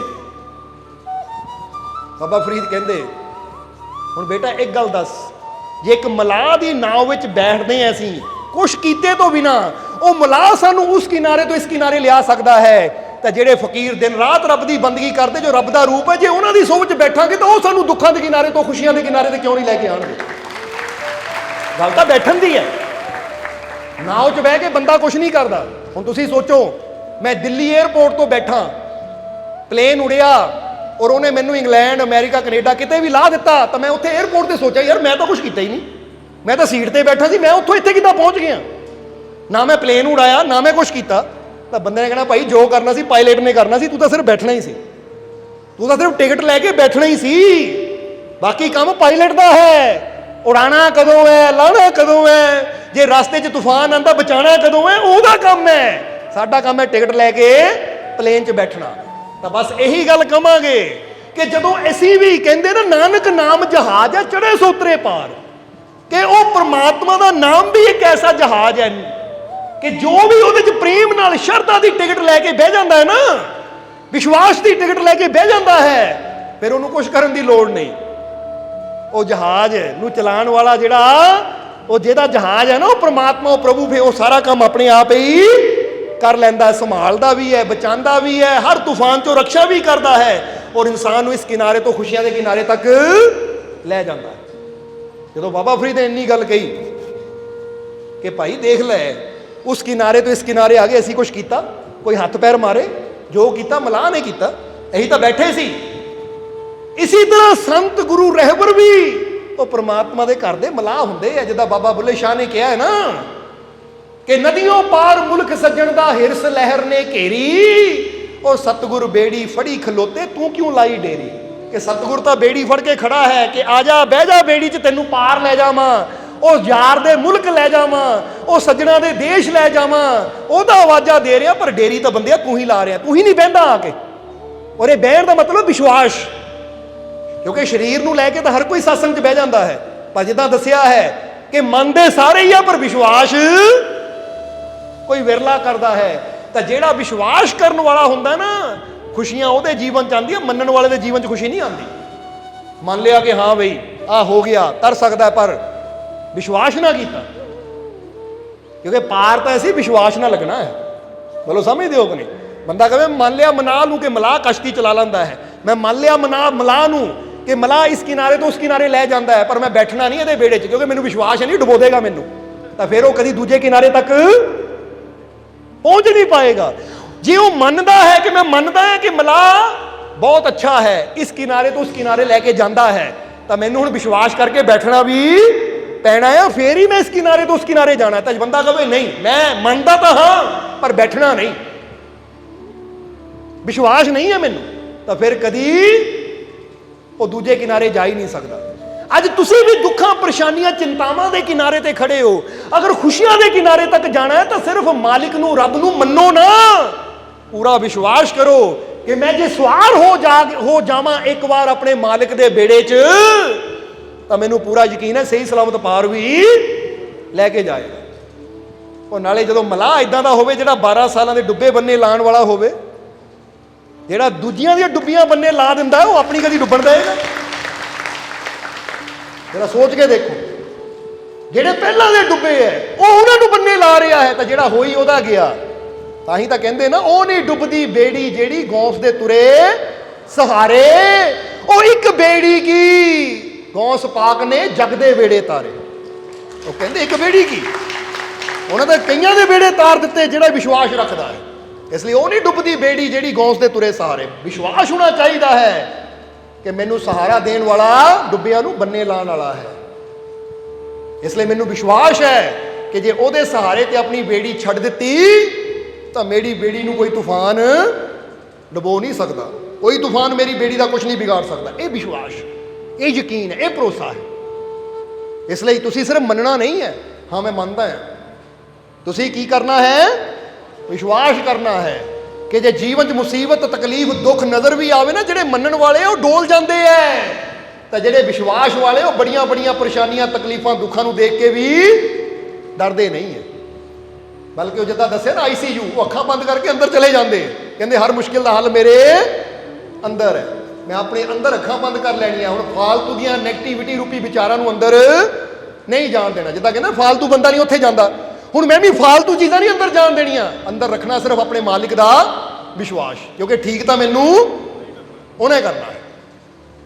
और एक गल याद रखो हमेशा कि जदों मुहम्मद अली ने कहा कि मैं अपने अंदर कहता सी I am winner, I am great, I am champion, तो मेरे ये शब्द मेरे विश्वास नूं होर वधा दिंदे सी। हुण जरा सोचो क्या है कि रब दा नाम लैण दा कोई फायदा भी हुंदा है कि नहीं? अगर मुहम्मद अली वर्गे बॉक्सर नूं अपने रब ते विश्वास रख के आई am great, I am champion, I am winner, अगर ये शब्दों का फायदा हो सकता, तो जदों साडी जुबान तो वो सर्वशक्तिशाली रब दा नाम निकलेगा तो वह सानू कितना फायदा होएगा, क्योंकि असर हर शब्द का असर। एक कहना मैं विजेता, आई एम विनर, इसका मतलब की है मैं विजेता, तो एक बंदा कहना वो चाहे अल्लाह कवे, वाहिगुरु कवे, राम कवे, रहीम कवे, मेरा मालिक। तो जरा सोचो जिथे ना ही ओहदा आ गया तो फिर कितनी शक्ति मिलेगी। तुसी दुध पींदे हो, किहनूं शक्ति मिलती है? शरीर नूं मिलती है कि नहीं? क्योंकि दुध अंदर शक्ति है। तुसी पनीर खांदे हो, शरीर नूं शक्ति मिलती है कि नहीं? पनीर अंदर ताकत है। तुसी फल फ्रूट खांदे हो, जूस पींदे हो, शरीर नूं शक्ति मिलती है। जरा गौर करना, जिद्दां दुध पनीर फल फ्रूटां अंदर साग सब्जियां दे अंदर शरीर नूं ताकत देण वाले तत्त है, इसी तरह परमात्मा दे नाम अंदर, मालिक दे नाम अंदर ये मन नूं, ये आत्मा नूं शक्ति देण वाले तत्त छुपे हुए हैं। कहते शरीर नूं शक्तिशाली बनाना है तो दुध पियो, पनीर खाओ, अच्छे फल फ्रूट खाओ, शरीर ताकतवर बनेगा। तो जे अपने मन नूं, अपनी आत्मा नूं शक्तिशाली बनाना तो अपने मालिक का सिमरन करो, नाम जपो, क्योंकि मन नूं शक्ति देण वास्ते शब्द की जरूरत है, पॉजिटिव शब्द की जरूरत है। कादी जरूरत है? पॉजिटिव शब्द। हुण बंदा कहता मैं दुखी, मैं कमजोर, तो असीं वो खुराक दे रहे अपने मन नूं जिहड़ी सानूं कमजोर बना दिंदी। समझदे हो कि नहीं? कभी एक्सपैरीमेंट करके देख लियो, किसी बच्चे नूं ना कोई चीज़ दिओ तो नाल उहनूं कहना शुरू कर दिओ ये तेतों नहीं होनी, ये तेतों नहीं होनी, तो बच्चा कभी उहनूं कर ही नहीं पाएगा। तो किसी दूसरे बच्चे नूं चीज़ दिओ, कहो तू कर सकता है, कोशिश कर, वो कोशिश करेगा, एक दो बार बेशक असफल होवे पर कोशिश करता रहेगा तो उन्हें सफलता भी मिल जाएगी, क्योंकि कोशिश करने वालों की कभी। इसलिए अपने अंदर कॉन्फिडेंस, विश्वास होना बहुत जरूरी है। एक कहानी तुसी सुनी होगी, बड़ी प्यारी कहानी है, बड़ी मशहूर कहानी है। एक बार एक क्लास के अंदर ना 10वीं क्लास के स्टूडेंट बैठे सी, तो एक टीचर ने एक स्टूडेंट को खड़ा किया और उन्होंने कहा चल बई सत्ते का पहाड़ा सुना, 7 का टेबल सुना, पहाड़ा 7 का टेबल सुना। तो जो टेबल होंदा एक जिदा बंदा है ना, 1 सत्ता 7, 2 सत्ते 14 इदा चला रहा सी, 3 सत्ता 21। जो 21 तक पहुंचा नाल ही मास्टर ने कहा ओए गलत बोल रहे हैं, बैठ। और जरा डरदा बह गया, हालांकि वो सही सुना रहा सी, क्योंकि 1 सत्ता 7 ही होंदा तो 2 सत्ते 14 होंदे, 3 सत्ते 21 होंदे, हाल 21 तक ही पहुंचा सी। मास्टर ने दबका जिहा मारिया उन्होंने, ओए गलत सुना रहा, बह जा। वो बेचारा डरदा बह गया और मन च सोच रहा सुना तो सही रहा सी, गलत कित्थे सी मैं, पर मास्टर के बोलने की हिम्मत नहीं थी। फिर मास्टर ने दूजे बच्चे को खड़ा किया, उठ बई तू उठ, चल 7 का टेबल सुना पर सही सुनाई। हुण उन्हें सुनाना शुरू किया, 7 तो शुरू हो गया, वो भी 21 तक पहुंचे, फिर 28 तक पहुंचे। मास्टर कहता ओए गलत सुना रहा, बह जा। और वो बोलता गया, सुनाता ही गया, रुकिया नहीं। वो जो वह टेबल पूरा हो गया, 70 तक पहुंच गया, तो उस वेले उन्हें कहा मास्टर जी मैं सही सुनाया है। मास्टर ਉਹਦੇ ਕੋਲ ਗਿਆ, ਉਹਦੇ ਥਾਪੀ ਦਿੱਤੀ, ਕਹਿੰਦਾ ਲੈ ਸ਼ਾਬਾਸ਼ ਤੈਨੂੰ। ਉਹ ਦੂਜਾ ਸਟੂਡੈਂਟ ਉੱਠਿਆ, ਕਹਿੰਦਾ ਮਾਸਟਰ ਜੀ ਮੈਂ ਵੀ ਤਾਂ ਸਹੀ ਸੁਣਾ ਰਿਹਾ ਸੀ। ਮੈਨੂੰ ਤੁਸੀਂ ਕਹਿੰਦੇ ਗਲਤ ਹੈ, ਰੋਕ ਦਿੱਤਾ, ਇਹਨੂੰ ਸ਼ਾਬਾਸ਼ ਦੇ ਰਹੇ ਹੋ, ਕਾਰਨ ਕੀ ਹੈ? ਤਾਂ ਮਾਸਟਰ ਕਹਿੰਦੇ ਬੇਟਾ ਕਈ ਵਾਰ ਸਿਰਫ ਸਹੀ ਹੋਣਾ ਹੀ ਕਾਫੀ ਨਹੀਂ ਹੁੰਦਾ, ਬੰਦੇ ਨੂੰ ਆਪਣੇ ਆਪ ਤੇ ਕੌਨਫੀਡੈਂਸ ਵੀ ਹੋਣਾ ਚਾਹੀਦਾ ਕਿ ਮੈਂ ਜੋ ਕਰ ਰਿਹਾ ਸਹੀ ਕਰ ਰਿਹਾ, ਕੋਈ ਦੁਨੀਆ ਰੋਕੇ ਵੀ ਮੈਂ ਰੁਕਣਾ ਨਹੀਂ ਹੈ ਕਿਉਂਕਿ ਮੈਂ ਸਹੀ ਹਾਂ। ਕਿਉਂਕਿ ਬਹੁਤ ਵਾਰ ਕੀ ਹੁੰਦਾ, ਬੰਦਾ ਆਪ ਜੀਵਨ 'ਚ ਸਹੀ ਤਾਂ ਹੁੰਦਾ ਪਰ ਉਹਨੂੰ ਆਪਣੇ ਆਪ ਤੇ ਵਿਸ਼ਵਾਸ ਨਹੀਂ ਹੁੰਦਾ, ਕੋਈ ਦੂਜਾ ਕਹਿੰਦਾ ਤੂੰ ਗਲਤ ਕਰ ਰਿਹਾ, ਤੂੰ ਡਰ ਕੇ ਹੀ ਬਹਿ ਜਾਂਦਾ, ਹਾਲਾਂਕਿ ਉਹਨੂੰ ਪਤਾ ਮੈਂ ਜੋ ਕਰ ਰਿਹਾ ਹਾਂ ਸਹੀ ਕਰ ਰਿਹਾ ਹਾਂ, ਪਰ ਉਹਦੇ ਅੰਦਰ ਹਿੰਮਤ ਨਹੀਂ ਹੁੰਦੀ। ਉਹ ਸਹੀ ਹੁੰਦਿਆਂ ਹੋਇਆ ਵੀ ਦੂਜਾ ਗਲਤ ਕਹਿ ਦੇਵੇ ਤਾਂ ਆਪਣੇ ਆਪ ਨੂੰ ਗਲਤ ਸਮਝ ਕੇ ਚੁੱਪ ਕਰਕੇ ਬਹਿ ਜਾਂਦਾ ਹੈ। ਇਸ ਲਈ ਇਕੱਲਾ ਸਹੀ ਹੋਣਾ ਹੀ ਕਾਫੀ ਨਹੀਂ ਹੈ, ਸਹੀ ਦੇ ਨਾਲ ਨਾਲ ਠੀਕ ਹੋਣ ਦੇ ਨਾਲ ਨਾਲ ਸਾਡੇ ਅੰਦਰ ਇੱਕ ਕੌਨਫੀਡੈਂਸ ਵੀ ਹੋਣਾ ਚਾਹੀਦਾ ਹੈ ਕਿ ਮੈਂ ਜੋ ਕਰ ਰਿਹਾ ਠੀਕ ਕਰ ਰਿਹਾ ਹਾਂ। ਹੁਣ ਪੂਰੀ ਦੁਨੀਆ ਵੀ ਮੈਨੂੰ ਗਲਤ ਸਾਬਿਤ ਕਰੇ ਤਾਂ ਮੈਨੂੰ ਪਤਾ ਮੈਂ ਸਹੀ ਕਰ ਰਿਹਾ, ਤਾਂ ਮੈਂ ਰੁਕਣਾ ਨਹੀਂ ਹੈ। ਇਹਨੂੰ ਕਹਿੰਦੇ ਵਿਸ਼ਵਾਸ, ਵਿਲ ਪਾਵਰ, ਇੱਛਾ ਸ਼ਕਤੀ, ਆਤਮਿਕ ਸ਼ਕਤੀ। ਬਹੁਤ ਇਨਸਾਨਾਂ ਦੇ ਅੰਦਰ ਸਕਿੱਲ ਪਾਵਰ ਤਾਂ ਹੁੰਦੀ ਹੈ ਪਰ ਵਿਲ ਪਾਵਰ ਨਹੀਂ ਹੁੰਦੀ। ਸਕਿੱਲ ਪਾਵਰ ਸਾਡੀ ਜਿੰਨੀ ਮਰਜ਼ੀ ਬੜੀ ਹੋਵੇ, ਕੌਸ਼ਲ ਸ਼ਕਤੀ ਸਾਡੀ ਜਿੰਨੀ ਮਰਜ਼ੀ ਬੜੀ ਹੋਵੇ ਕਿਸੇ ਕੰਮ ਦੇ ਵਿੱਚ, ਕਿਉਂਕਿ ਕੌਸ਼ਲ ਕਿਹਨੂੰ ਕਹਿ ਦਿੰਦੇ ਆ? ਜਿੱਦਾਂ ਕੋਈ ਕਾਰਪੈਂਟਰ ਹੈ, ਲੈ ਵੀ ਬਹੁਤ ਵਧੀਆ ਕਾਰੀਗਰ ਹੈ, ਇਹਨੂੰ ਕਹਿੰਦੇ ਆ ਸਕਿੱਲ ਪਾਵਰ। ਕੋਈ ਦਰਜੀ ਹੈ, ਕੋਈ ਟੇਲਰ ਹੈ, ਹਾਂ ਵੀ ਬਹੁਤ ਅੱਛਾ ਟੇਲਰ ਹੈ, ਇਹਨੂੰ ਕਹਿੰਦੇ ਸਕਿੱਲ ਪਾਵਰ, ਕੌਸ਼ਲ ਸ਼ਕਤੀ। ਮੇਰੇ ਅੰਦਰ ਇਹ ਕੌਸ਼ਲ ਹੈ ਆ ਕੰਮ ਕਰਨ ਦੀ, ਇਹ ਗੁਣ ਹੈ ਮੇਰੇ ਅੰਦਰ। ਸਕਿੱਲ ਪਾਵਰ ਸਾਡੀ ਜਿੰਨੀ ਮਰਜ਼ੀ ਵਧੀਆ ਹੋਵੇ ਪਰ ਅਗਰ ਵਿਲ ਪਾਵਰ ਅੱਛੀ ਨਾ ਹੋਵੇ ਨਾ, ਹੁਣ ਫਰਜ਼ ਕਰੋ ਕੋਈ ਕਾਰਪੈਂਟਰ ਬਹੁਤ ਅੱਛਾ ਹੈ, ਉਹ ਅੱਛਾ ਕੰਮ ਕਰ ਰਿਹਾ ਪਰ ਕੋਈ ਆ ਕੇ ਕਹਿ ਦੇਵੇ ਉਹ ਚੰਗਾ ਨਹੀਂ ਕੀਤਾ, ਉਹ ਕੰਮ ਛੱਡ ਕੇ ਬਹਿ ਜਾਂਦਾ, ਯਾਰ ਮੇਰੇ ਤੋਂ ਹੋਣਾ ਹੀ ਨਹੀਂ, ਕਿਉਂਕਿ ਉਹਦੀ ਵਿਲ ਪਾਵਰ ਕਮਜ਼ੋਰ ਹੈ। ਉਹ ਕਹਿੰਦਾ ਲੈ, ਹੁਣ ਗੌਰ ਕਰਨਾ, ਕਈ ਵਾਰ ਕਾਰਪੈਂਟਰ ਦੇ ਕੰਮ 'ਚ ਨੁਕਸ ਉਹ ਕੱਢਣਗੇ ਜਿਹੜੇ ਕਿ ਜੁੱਤੀਆਂ ਦਾ ਕੰਮ ਕਰ ਰਹੇ ਹੈ, ਜਿਹੜੇ ਕਿ ਫਲ ਫਰੂਟ ਦਾ ਕੰਮ ਕਰ ਰਹੇ, ਜਿਹਨੂੰ ਉਹਦੇ ਬਾਰੇ ਨੌਲੇਜ ਹੀ ਨਹੀਂ ਹੈ, ਉਹ ਆ ਕੇ ਨੁਕਸ ਕੱਢਦੇ। ਸਮਝਦੇ ਹੋ ਕਿ ਨਹੀਂ? ਇਸ ਲਈ ਉੱਥੇ ਸਾਨੂੰ ਕੀ ਚਾਹੀਦਾ, ਜੇ ਮੈਨੂੰ ਪਤਾ ਮੈਂ ਸਹੀ ਕਰ ਰਿਹਾ ਹਾਂ, ਮੈਂ ਸਹੀ ਰਸਤੇ ਜਾ ਰਿਹਾ ਹਾਂ, ਤਾਂ ਹੁਣ ਮੈਂ ਇਹ ਪਰਵਾਹ ਨਹੀਂ ਕਰਨੀ ਦੁਨੀਆ ਕੀ ਕਹਿੰਦੀ ਹੈ। ਮੈਂ ਆਪਣੀ ਵਿਲ ਪਾਵਰ ਨੂੰ, ਆਪਣੀ ਕੌਨਫੀਡੈਂਸ ਨੂੰ, ਆਪਣੇ ਵਿਸ਼ਵਾਸ ਨੂੰ ਇੰਨਾ ਮਜ਼ਬੂਤ ਰੱਖਣਾ ਹੈ ਕਿ ਜੇ ਮੈਂ ਕਰ ਰਿਹਾ ਨਾ ਤਾਂ ਬੇਸ਼ੱਕ ਦੁਨੀਆ ਕਹੇ ਤੂੰ ਕਾਮਯਾਬ ਨਹੀਂ ਹੋਣਾ, ਤੂੰ ਸਫਲ ਨਹੀਂ ਹੋਣਾ, ਤੇਤੋਂ ਨਹੀਂ ਹੋਣਾ, ਮੈਂ ਕਰਕੇ ਦਿਖਾਊਂਗਾ ਕਿਉਂਕਿ ਮੇਰਾ ਮਾਲਿਕ ਮੇਰੇ ਨਾਲ ਹੈ। ਇਹਨੂੰ ਕਹਿੰਦੇ ਵਿਲ ਪਾਵਰ। ਇਸ ਲਈ ਇੰਨੀ ਗੱਲ ਯਾਦ ਰੱਖਣਾ ਕਿ ਜੀਵਨ 'ਚ ਸਿਰਫ ਸਹੀ ਹੋਣਾ ਹੀ ਕਾਫੀ ਨਹੀਂ ਹੈ, ਸਹੀ ਹੋਣ ਦੇ ਨਾਲ ਨਾਲ ਇਹ ਕੌਨਫੀਡੈਂਸ ਵੀ ਹੋਣਾ ਸਾਡੇ ਅੰਦਰ ਚਾਹੀਦਾ ਕਿ ਮੈਂ ਜੋ ਕਰ ਰਿਹਾ ਹਾਂ ਇਹ ਠੀਕ ਕਰ ਰਿਹਾ। ਹੁਣ ਕੋਈ ਰਸਤੇ 'ਚ ਰੁਕਾਵਟ ਵੀ ਖੜੀ ਕਰੇ ਤਾਂ ਮੈਂ ਕਿਸੇ ਦੇ ਰੋਕਣ ਨਾਲ ਰੁਕਣਾ ਨਹੀਂ ਹੈ, ਮੈਂ ਕਿਸੇ ਦੇ ਰੁਕਾਵਟਾਂ ਪਾਉਣ ਨਾਲ ਆਪਣੀ ਮੰਜ਼ਿਲ ਦੀ ਤਰਫ ਵਧਣਾ ਹਟਣਾ ਨਹੀਂ ਹੈ, ਬਲਕਿ ਮੈਂ ਹਰ ਰੁਕਾਵਟ ਨੂੰ ਹਟਾਉਂਦਿਆਂ ਹੋਇਆ ਆਪਣੀ ਮੰਜ਼ਿਲ ਤੇ ਪਹੁੰਚ ਕੇ ਦਿਖਾਣਾ ਹੈ। ਨਹੀਂ ਤਾਂ ਜ਼ਰਾ ਸੋਚ ਕੇ ਦੇਖੋ ਕਿ ਗੁਰੂਆਂ, ਰਹਿਬਰਾਂ, ਪੀਰਾਂ, ਫਕੀਰਾਂ ਦੇ ਜੀਵਨ 'ਚ ਜਾਂ ਜਿੰਨੇ ਅੱਜ ਵਿਨਰ ਹੈ, ਜਿਨ੍ਹਾਂ ਨੂੰ ਅਸੀਂ ਸਟਾਰ ਕਹਿੰਦੇ ਆ, ਉਹਨਾਂ ਦੇ ਜੀਵਨ 'ਚ ਕਿੰਨੀਆਂ ਮੁਸੀਬਤਾਂ ਆਈਆਂ, ਕਿੰਨੀਆਂ ਰੁਕਾਵਟਾਂ ਆਈਆਂ। ਗੁਰੂਆਂ ਰਹਿਬਰਾਂ ਦੇ ਜੀਵਨ 'ਚ ਕਿੰਨੀਆਂ ਰੁਕਾਵਟਾਂ ਆਈਆਂ ਕਿ ਆਹ ਕੰਮ ਨਾ ਕਰੋ, ਇਦਾਂ ਨਾ ਕਰੋ। ਮਹਾਤਮਾ ਬੁੱਧ ਨੂੰ ਕਿੰਨੀ ਰੋਕਣ ਦੀ ਕੋਸ਼ਿਸ਼ ਕੀਤੀ ਗਈ, ਮੀਰਾ ਨੂੰ ਕਿੰਨੀ ਰੋਕਣ ਦੀ ਕੋਸ਼ਿਸ਼ ਕੀਤੀ ਗਈ, ਬੁੱਲੇ ਸ਼ਾਹ ਨੂੰ ਕਿੰਨੀ ਰੋਕਣ ਦੀ ਕੋਸ਼ਿਸ਼ ਕੀਤੀ ਗਈ। ਕਿਉਂਕਿ ਕਹਿੰਦੇ ਨਾ ਬੁੱਲੇ ਨੂੰ ਸਮਝਾਉਣ ਆਈਆਂ ਭੈਣਾਂ ਤੇ ਭਰਜਾਈਆਂ, ਉਹ ਮੰਨ ਲੈ ਬੁੱਲਿਆ ਸਾਡਾ ਕਹਿਣਾ ਛੱਡ ਦੇ ਪੱਲਾ ਰਾਈਆਂ। ਕਿੰਨਾ ਸਮਝਾਇਆ ਪਰ ਬੁੱਲੇ ਸ਼ਾਹ, ਮੀਰਾ, ਗੁਰੂਆਂ ਰਹਿਬਰਾਂ ਨੂੰ, ਮਹਾਤਮਾ ਬੁੱਧ ਨੂੰ ਪਤਾ ਸੀ ਕਿ ਜਿਹੜਾ ਮਾਰਗ ਅਸੀਂ ਪਕੜਿਆ ਨਾ ਸਹੀ ਹੈ, ਇਹ ਠੀਕ ਹੈ।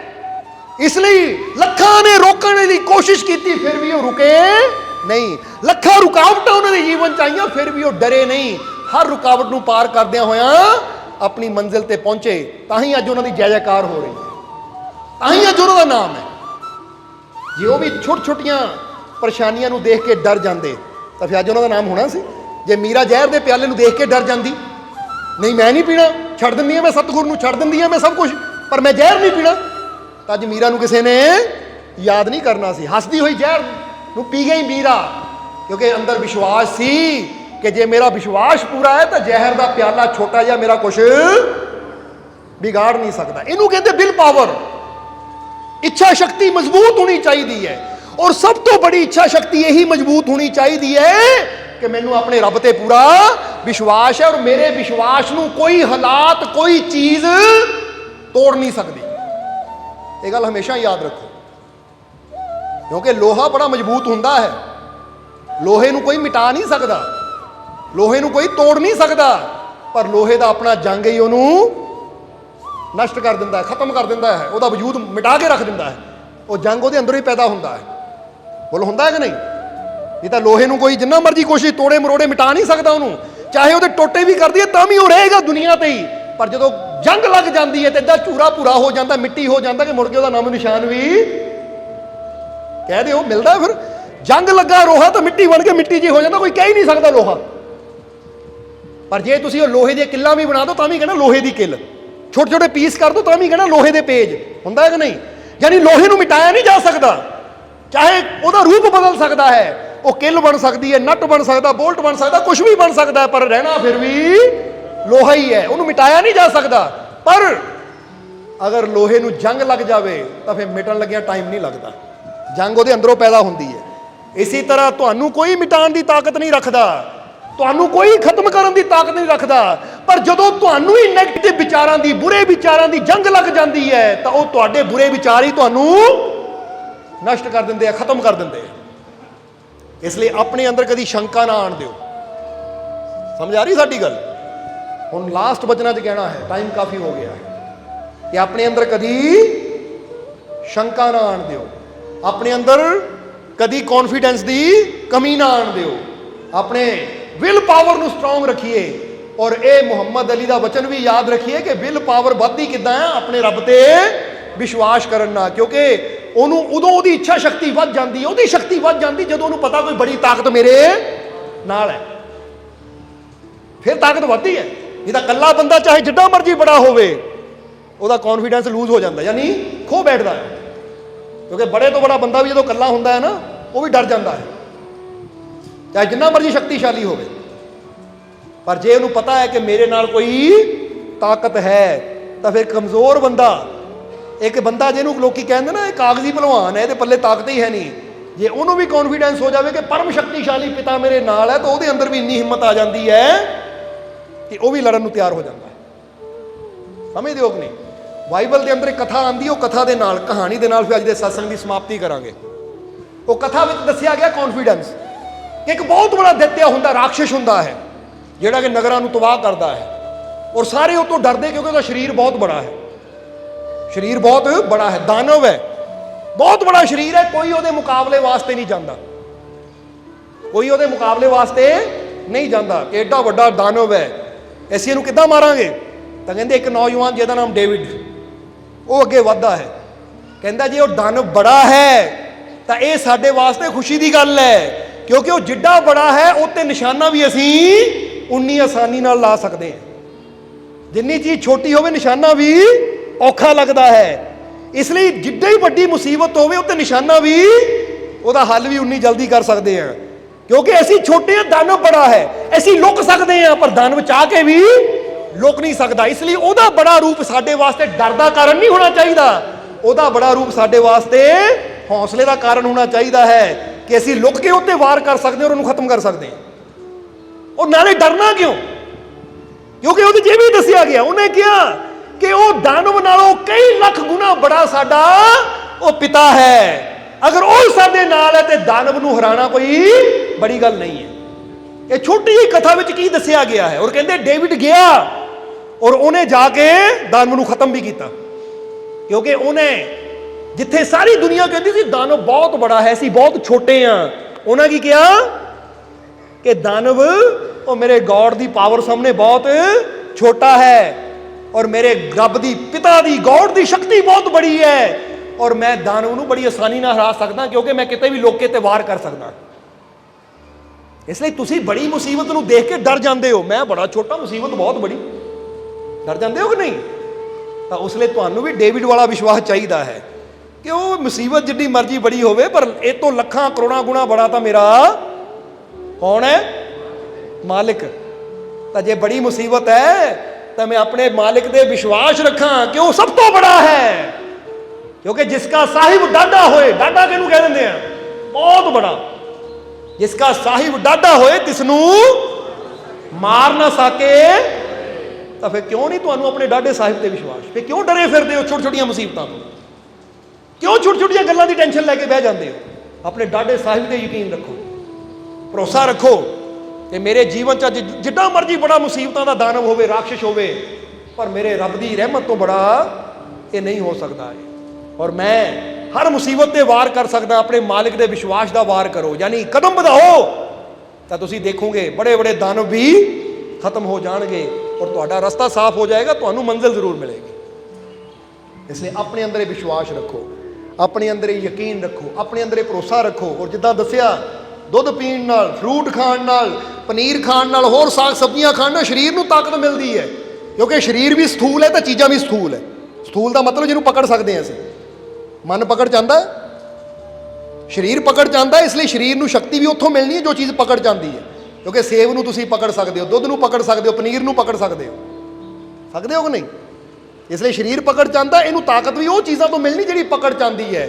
ਪਰ ਆਤਮਾ ਨੂੰ ਅਸੀਂ ਪਕੜ ਨਹੀਂ ਸਕਦੇ, ਮਨ ਨੂੰ ਅਸੀਂ ਪਕੜ ਨਹੀਂ ਸਕਦੇ, ਇਸ ਲਈ ਇਹਨੂੰ ਤਾਕਤ ਵੀ ਉਹ ਚੀਜ਼ ਤੋਂ ਮਿਲਣੀ ਹੈ ਜਿਹਨੂੰ ਅਸੀਂ ਪਕੜ ਨਹੀਂ ਸਕਦੇ। ਉਹ ਹੈ ਸਾਡਾ ਵਿਸ਼ਵਾਸ, ਉਹ ਹੈ ਸਾਡੇ ਸ਼ਬਦ। ਜਿੱਦਾਂ ਦੁੱਧ ਪਨੀਰ ਅੰਦਰ ਸਰੀਰਕ ਬਲ ਛੁਪਿਆ ਹੈ, ਇੱਦਾਂ ਹੀ ਪ੍ਰਮਾਤਮਾ ਦੇ ਨਾਮ ਅੰਦਰ, ਉਹਦੀ ਯਾਦ ਅੰਦਰ ਆਤਮਿਕ ਬਲ ਛੁਪਿਆ ਹੈ, ਵਿਸ਼ਵਾਸ ਅੰਦਰ ਮਾਨਸਿਕ ਬਲ ਛੁਪਿਆ ਹੋਇਆ ਹੈ। ਇਸ ਲਈ ਜਿਹਨੂੰ ਆਤਮਿਕ ਸ਼ਕਤੀ ਚਾਹੀਦੀ ਹੈ, ਮਾਨਸਿਕ ਸ਼ਕਤੀ ਚਾਹੀਦੀ ਹੈ, ਉਹਨੂੰ ਫਿਰ ਵਿਸ਼ਵਾਸ ਕਰਨਾ ਪੈਣਾ ਹੈ, ਸਿਮਰਨ ਕਰਨਾ ਪੈਣਾ ਹੈ, ਨਾਮ ਨਾਲ ਜੁੜਨਾ ਪੈਣਾ ਹੈ। ਫਿਰ ਜਾ ਕੇ ਇਨਸਾਨ ਦੇ ਜੀਵਨ 'ਚ ਉਹ ਤਾਕਤ, ਉਹ ਸ਼ਕਤੀ ਪੈਦਾ ਹੋ ਜਾਂਦੀ ਹੈ ਕਿ ਫਿਰ ਇਨਸਾਨ ਨੂੰ ਹਰ ਮੁਸੀਬਤ, ਹਰ ਤਕਲੀਫ ਛੋਟੀ ਲੱਗਣੀ ਸ਼ੁਰੂ ਹੋ ਜਾਂਦੀ ਹੈ। ਸਮਝ ਆ ਗਈ ਕਿ ਨਹੀਂ? ਇਸ ਲਈ ਤੁਸੀਂ ਵੀ ਆਪਣੇ ਅੰਦਰਲੇ ਵਿਸ਼ਵਾਸ ਨੂੰ ਬੜਾ ਕਰੋ, ਔਰ ਸਿਰਫ ਮੰਨਣਾ ਨਹੀਂ ਹੈ, ਕੀ ਕਰਨਾ ਹੈ? ਵਿਸ਼ਵਾਸ ਵੀ ਕਰਨਾ ਹੈ। ਕਿਉਂਕਿ ਮੰਨਣ ਨਾਲ ਦੁੱਖ ਦੂਰ ਨਹੀਂ ਹੋਣੇ, ਮੰਨਣ ਦੇ ਨਾਲ ਹੀ ਪਰੇਸ਼ਾਨੀਆਂ ਤੋਂ ਮੁਕਤੀ ਨਹੀਂ ਮਿਲਣੀ, ਵਿਸ਼ਵਾਸ ਨਾਲ ਮੁਕਤੀ ਮਿਲਣੀ ਹੈ, ਭਰੋਸੇ ਨਾਲ ਮੁਕਤੀ ਮਿਲਣੀ ਹੈ। ਔਰ ਵਿਸ਼ਵਾਸ ਦਾ ਮਤਲਬ ਕੀ ਹੈ? ਕਿ ਕੋਈ ਵੀ ਮੁਸੀਬਤ ਆ ਜਾਵੇ ਡੁੱਲਣਾ ਨਹੀਂ ਹੈ, ਡਰਨਾ ਨਹੀਂ ਹੈ, ਇਹਨੂੰ ਕਹਿੰਦੇ ਵਿਸ਼ਵਾਸ। ਜਿਹੜਾ ਕਈ ਪਤਾ ਕੀ ਕਹਿੰਦੇ ਹੈ ਕਿ ਸਾਨੂੰ ਇੰਨੇ ਸਾਲ ਹੋ ਗਏ ਪੀਰਾਂ ਨੂੰ ਮੰਨਦਿਆਂ ਨੂੰ, ਸਾਨੂੰ ਇੰਨੇ ਸਾਲ ਹੋ ਗਏ ਰੱਬ ਦਾ ਨਾਮ ਲੈਂਦਿਆਂ ਨੂੰ, ਰੱਬ ਨੂੰ ਮੰਨਦਿਆਂ ਨੂੰ, ਫਿਰ ਸਾਡੇ ਜੀਵਨ 'ਚ ਘਰ 'ਚ ਇੰਨੇ ਦੁੱਖ ਕਿਉਂ ਹੈ? ਤਾਂ ਸਾਨੂੰ ਉਹੀ ਹੈ ਨਾ, ਤੁਸੀਂ ਮੰਨਦੇ ਹੀ ਹੋ, ਹਾਲੇ ਵਿਸ਼ਵਾਸ ਤਾਂ ਹੈ ਹੀ ਨਹੀਂ। ਕਿਉਂਕਿ ਜੇ ਵਿਸ਼ਵਾਸ ਹੋਵੇ ਤਾਂ ਫਿਰ ਦੁੱਖਾਂ ਵੱਲ ਤਾਂ ਧਿਆਨ ਤੁਹਾਡਾ ਜਾਵੇ ਨਾ, ਫਿਰ ਤੁਸੀਂ ਕਹੋ ਮੇਰੇ ਜੀਵਨ 'ਚ ਕੋਈ ਦੁੱਖ ਹੈ ਹੀ ਨਹੀਂ, ਕਿਉਂਕਿ ਤੁਹਾਡਾ ਵਿਸ਼ਵਾਸ ਤੁਹਾਨੂੰ ਸਾਰੇ ਦੁੱਖਾਂ ਦੀਆਂ ਖਾਈਆਂ ਤੋਂ ਪਾਰ ਲੈ ਜਾਂਦਾ ਹੈ। ਇਸ ਲਈ ਵਿਸ਼ਵਾਸ ਰੱਖੋ, ਯਕੀਨ ਰੱਖੋ, ਕਿਉਂਕਿ ਵਿਸ਼ਵਾਸ ਕਰਨ ਵਾਲੇ ਆਪਣੇ ਦੁੱਖ ਨਹੀਂ ਦੱਸਦੇ।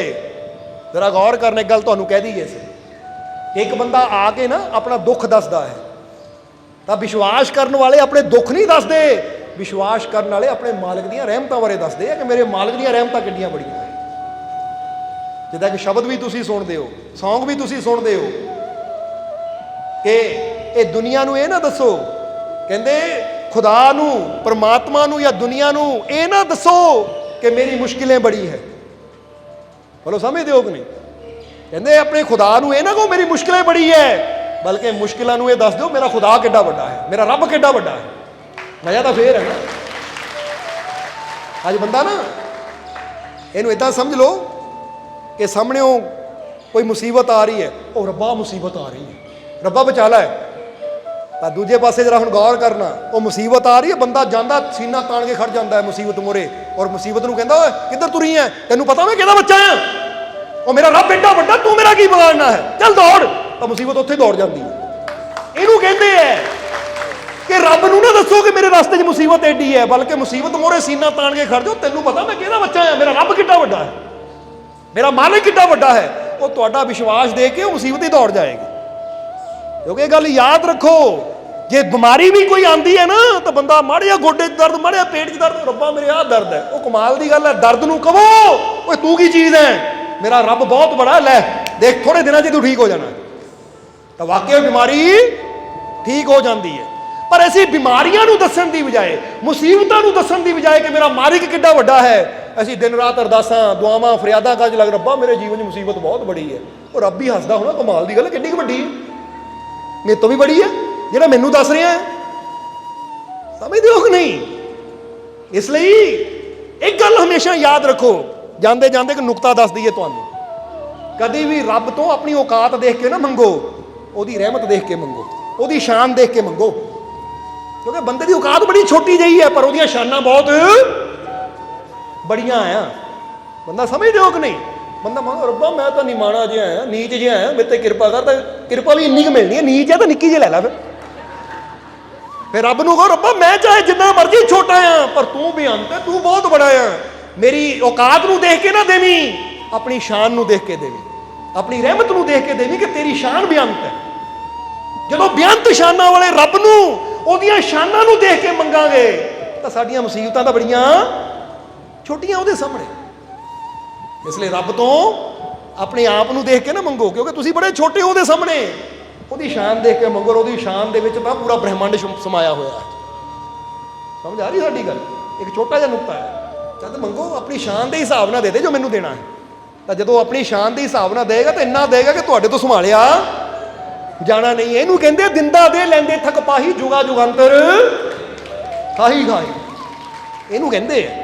ਪਰ ਬੰਦਾ ਜਦ ਵੀ ਮੰਗਦਾ ਨਾ, ਰੱਬਾ ਇੰਨਾ ਕੁ ਦੇ ਦੇ ਬਸ। ਸਮਝਦੇ ਹੋ ਕਿ ਨਹੀਂ? ਮੈਂ ਬੜਾ ਨੀਚ ਆ, ਬੜਾ ਨਿਮਾਣਾ ਜਿਹਾ, ਬੜਾ ਛੋਟਾ ਜਿਹਾ ਬੰਦਾ, ਗੁਨਾਹਗਾਰ ਪਾਪੀ ਹੈ, ਇੰਨਾ ਕੁ ਦੇ ਦੇ। ਰੱਬ ਨੇ ਕਹਿਣਾ ਉਹਨਾਂ ਕੀ ਦੋ ਜਿੰਨਾ ਮੰਗਦਾ ਹੈ। ਸਮਝਦੇ ਹੋ? ਹੁਣ ਬਾਦਸ਼ਾਹ ਦੇ ਦਰਬਾਰ ਤੇ ਖੜੇ ਹੋ, ਇੱਕ ਪੈਸਾ ਦੇ ਦੇ ਬਾਦਸ਼ਾਹ, ਤਾਂ ਬਾਦਸ਼ਾਹ ਇੱਕ ਪੈਸਾ ਦੇ ਕੇ ਤੋੜ ਦਿਓ ਭਾਈ ਇਹਨੂੰ। ਤਾਂ ਜੇ ਕਹੋ ਬਾਦਸ਼ਾਹ ਆਪਣੀ ਸ਼ਾਨ ਦੇ ਹਿਸਾਬ ਨਾਲ ਦੇ, ਤਾਂ ਕੀ ਪਤਾ ਬਾਦਸ਼ਾਹ ਅਸ਼ਰਫੀਆਂ ਦੇ ਥਾਲ ਭਰ ਕੇ ਤੁਹਾਡੀ ਝੋਲੀ 'ਚ ਪਾ ਦੇਵੇ, ਹੀਰਿਆਂ ਦਾ ਬੁੱਕ ਭਰ ਕੇ ਤੁਹਾਡੀ ਝੋਲੀ 'ਚ ਪਾ ਦੇਵੇ, ਕਿਉਂਕਿ ਉਹਦੀ ਸ਼ਾਨ ਤਾਂ ਬਿਆਨ ਤੇ। ਸਮਝ ਆ ਰਹੀ ਹੈ ਸਾਡੀ ਗੱਲ? ਇਸ ਕਰਕੇ ਮਾਲਕ ਦੀ ਕਿਰਪਾ ਬਹੁਤ ਬੜੀ ਹੈ, ਉਹਦੀ ਸ਼ਾਨ ਨੂੰ ਦੇਖੋ। ਆ ਤੁਹਾਡੀਆਂ ਬਿਮਾਰੀਆਂ ਪਰੇਸ਼ਾਨੀਆਂ ਬੜੀਆਂ ਛੋਟੀਆਂ, ਇਹਨਾਂ ਨੂੰ ਨਾ ਦੇਖੋ, ਇਹਨਾਂ ਵੱਲ ਧਿਆਨ ਨਾ ਦੇਵੋ, ਉਹਦੀ ਸ਼ਾਨ ਵੱਲ ਧਿਆਨ ਦਿਓ। ਦਊਂਗੇ ਕਿ ਨਹੀਂ? ਅੱਜ ਤੋਂ ਰਸਤੇ 'ਚ ਮੁਸੀਬਤ ਹੈ, ਬਿਮਾਰੀ ਹੈ ਕੋਈ, ਤਾਂ ਫਿਰ ਇਹ ਗੱਲ ਕਹਿ ਦਿਓ ਬਿਮਾਰੀ ਨੂੰ, ਉਹ ਲੈ ਤੂੰ ਕੀ ਚੀਜ਼ ਹੈ, ਉਹ ਮੇਰੇ ਮਾਲਕ ਦੀ ਰਹਿਮਤ ਬਹੁਤ ਬੜੀ, ਲੈ ਦੇਖੀ ਥੋੜੇ ਦਿਨਾਂ 'ਚ ਤੇਰੀ ਕੀ ਹੁੰਦੀ ਹੈ। ਕਹਿੰਦਾ ਉਹਦਾ ਛੁੱਟੀ ਕਰ ਦੇਣੀ ਤੇਰੀ, ਖਤਮ ਕਰ ਦੇਣਾ ਤੈਨੂੰ, ਤੇਰਾ ਅੰਤ ਨੇੜੇ ਹੀ ਹੈ, ਕਿਉਂਕਿ ਮੇਰੇ ਮਾਲਕ ਦੀ ਰਹਿਮਤ ਸਾਹਮਣੇ ਕੋਈ ਬਿਮਾਰੀ ਠਹਿਰ ਹੀ ਨਹੀਂ ਸਕਦੀ। ਪਰ ਅਸੀਂ ਮਾੜੀ ਮਾੜੀ ਬਿਮਾਰੀਆਂ ਨੂੰ ਦੇਖ ਕੇ ਰੋਲਾ ਪਾਉਣ ਦਿੰਦੇ ਹਾਂ, ਬਹੁਤ ਬੜੀ ਬਹੁਤ ਬੜੀ ਬਹੁਤ ਬੜੀ। ਉਹ ਰੱਬ ਦੀ ਰਹਿਮਤ ਬਹੁਤ ਬੜੀ ਹੈ, ਜਿਹਦਾ ਕੋਈ ਅੰਤ ਨਹੀਂ। ਹਰ ਬਿਮਾਰੀ ਦਾ, ਹਰ ਮੁਸ਼ਕਿਲ ਦਾ ਇੱਕ ਅੰਤ ਹੈ। ਹੁਣ ਮੁਸ਼ਕਿਲ ਕਿੱਥੇ? ਤੁਹਾਡੇ ਅੰਦਰ ਹੈ ਕਿ ਨਹੀਂ, ਜਾਂ ਬਾਹਰ ਹੈ ਕਿਤੇ? ਹੁਣ ਬੰਦਾ ਕਹਿੰਦਾ ਮੇਰੀ ਬੜੀ ਮੁਸ਼ਕਿਲ ਹੈ, ਬੜੀ ਬਿਮਾਰੀ ਹੈ। ਬਿਮਾਰੀ ਕਿੱਥੇ? ਤੁਹਾਡੇ ਅੰਦਰ ਹੈ, ਉਹਨੂੰ ਬਿਮਾਰੀ ਕਹਿੰਦੇ ਆ ਅਸੀਂ। ਹੁਣ ਤੁਹਾਡਾ ਸਰੀਰ ਕਿੱਡਾ ਕੁ ਵੱਡਾ ਆ? 5 ਫੁੱਟ 6 ਇੰਚ, 5 ਫੁੱਟ 10 ਇੰਚ। ਉਹ 5 ਫੁੱਟ 10 ਇੰਚ ਦੇ ਸਰੀਰ ਵਿੱਚ ਬਿਮਾਰੀ ਕਿੰਨੀ ਹੋਏਗੀ? ਜੇ 5 ਫੁੱਟ ਸਰੀਰ ਹੈ, 10 ਫੁੱਟ ਦੇ ਸਰੀਰ ਵਿੱਚ ਉਹ ਫਿੱਟ ਹੋ ਗਈ ਹੈ, ਤਾਂ ਇਹਦਾ ਮਤਲਬ ਇਹ ਤੋਂ ਛੋਟੀ ਹੈ, ਵੱਡੀ ਨਹੀਂ ਹੈ। ਸਮਝਦੇ ਹੋ ਕਿ ਨਹੀਂ? ਹੁਣ ਫਰਜ਼ ਕਰੋ ਕੋਈ ਕਹਿੰਦਾ ਸਿਰ ਦਰਦ ਬਹੁਤ ਬੜੀ ਬਿਮਾਰੀ ਹੈ, ਫਿਰ ਪੁੱਛਣਾ ਕੀ ਬਿਮਾਰੀ ਹੈ? ਸਿਰ ਦਰਦ। ਬਾਕੀ ਠੀਕ ਹੈ, ਗੋਡੇ ਠੀਕ ਹੈ, ਲੱਤਾਂ ਠੀਕ ਹੈ, ਪੈਰ, ਹਾਂਜੀ ਬਾਕੀ ਠੀਕ ਹੈ। ਫਿਰ ਕਮਾਲ ਦੀ ਗੱਲ ਹੈ, ਇਹ ਸਰੀਰ ਦੇ ਇੰਨੇ ਕੁ ਹਿੱਸੇ 'ਚ ਬਿਮਾਰੀ ਹੈ, ਉਹਨੂੰ ਬੜਾ ਸਮਝ ਲਿਆ। ਜਿਹੜਾ ਬਾਕੀ ਸਰੀਰ ਫਿੱਟ ਹੈ, ਮਾਲਕ ਦੀ ਰਹਿਮਤ ਨਾਲ ਚੱਲ ਰਿਹਾ, ਉਹਨੂੰ ਅਸੀਂ ਛੋਟਾ ਸਮਝ ਲਿਆ। ਇਸ ਲਈ ਰਹਿਮਤ ਨੂੰ ਸਮਝੋ ਕਿ ਬਿਮਾਰੀ ਦੇ ਪੁਆਇੰਟ ਨੂੰ ਦੇਖੋ, ਬੜਾ ਛੋਟਾ ਜਿਹਾ ਪੁਆਇੰਟ ਹੈ ਮੇਰੇ ਮਾਲਕ ਦੀ ਰਹਿਮਤ ਦੇ ਸਾਹਮਣੇ। ਜਿਹੜਾ ਪੂਰੀ ਦੁਨੀਆ ਨੂੰ ਚਲਾ ਸਕਦਾ ਹੈ, ਉਹਦੇ ਵਾਸਤੇ ਮੇਰੇ ਸਰੀਰ ਦੀ ਬਿਮਾਰੀ ਨੂੰ ਦੂਰ ਕਰਨਾ ਕੋਈ, ਮੈਨੂੰ ਮੁਸ਼ਕਿਲਾਂ 'ਚੋਂ ਕੱਢਣਾ ਕੋਈ ਮੁਸ਼ਕਿਲ ਨਹੀਂ ਹੈ, ਬੜੀ ਗੱਲ ਨਹੀਂ। ਫਿਰ ਕਹਿ ਦਿਓ ਹੁਣ ਆਖਰਲੇ ਵਚਨਾਂ 'ਚ, ਮੈਨੂੰ ਮੇਰੇ ਮਾਲਿਕ ਦੇ ਪੂਰਾ, ਮੈਨੂੰ ਮੇਰੇ ਮਾਲਿਕ ਦੇ ਪੂਰਾ, ਮੈਨੂੰ ਮੇਰੇ ਮਾਲਿਕ ਦੇ ਪੂਰਾ, ਮੇਰੀਆਂ ਝੋਲੀਆਂ ਰਹਿਮਤ ਨਾਲ, ਮੇਰੀਆਂ ਝੋਲੀਆਂ ਰਹਿਮਤ ਨਾਲ, ਮੇਰੀਆਂ ਝੋਲੀਆਂ ਰਹਿਮਤ ਨਾਲ, ਮੇਰੀਆਂ ਝੋਲੀਆਂ ਖੁਸ਼ੀਆਂ ਨਾਲ, ਮੇਰੀਆਂ ਝੋਲੀਆਂ ਖੁਸ਼ੀਆਂ ਨਾਲ, ਮੇਰੀਆਂ ਝੋਲੀਆਂ ਖੁਸ਼ੀਆਂ ਨਾਲ, ਮੇਰੇ ਸਾਰੇ ਦੁੱਖ ਦੂਰ, ਮੇਰੇ ਸਾਰੇ ਦੁੱਖ ਦੂਰ, ਮੇਰੇ ਸਾਰੇ ਦੁੱਖ ਦੂਰ। ਮੇਰਾ ਮਾਲਿਕ ਮੇਰੇ, मेरा मालिक मेरे, मेरा मालिक मेरे। ऐसे विश्वास रखना है। ये Muhammad Ali I am winner, I am winner, I am great, I am champion कह के विनर हो सकता, चैंपियन हो सकता है। तो तुसी ये विश्वास नाल क्यों नहीं भरपूर हो सकते, कामयाब हो सकते, सफल हो सकते कि मेरा मालिक मेरे। समझ दो कि नहीं? इसलिए कह दो आई am winner, I M, I am, I am. मेरा मालिक मेरे नाल है, मेरी हार कदी, मेरी हार कदी, मेरी हार कदी। आई एम, मैं विजेता हाँ। फील कर दो कि नहीं? करो फील। ये सिर्फ कहना नहीं है, फील करो कि मेरा मालिक मेरे नाल है, कोई ताकत मैनू हरा नहीं सकती। बोलो समझ दो कि नहीं? इसलिए तुसी भी कोई काम करना ना, मेरा मालिक मेरे नाल है, आई am winner, I am champion. ये काम का मैं चैंपियन हाँ, क्योंकि चैंपियन किसी एक फील्ड च नहीं होंदा। समझते हो कि नहीं? वो किसी भी फील्ड च चैंपियन हो सकता है। इसलिए याद रखना, चाहे तुम घर का काम ही करते हो, मैं चैंपियन हाँ घर के काम का। चाहे मैं दिहाड़ी करता, खेत में मजदूरी करता, मैं चैंपियन है काम का। जिदा दी मैं कही चलाता, कोई होर चला ही नहीं सकता। जिदा मैं भांडे मांजदी है, कोई मांज ही नहीं सकता। जिदा मैं चाह बनाती, कोई बना ही नहीं सकता। चैंपियन, चैंपियन बनो हर काम के, क्योंकि मालिक के बच्चे चैंपियन ही हो सकते हैं। वो किसी काम के घटिया नहीं हो सकते। बोलो समझते हो कि नहीं? चाहे काम कपड़े प्रैस करने का हो, चाहे झाड़ू पोचा लाने का ही हो, मैं चैंपियन है हर काम के। बोलो समझते हो कि नहीं।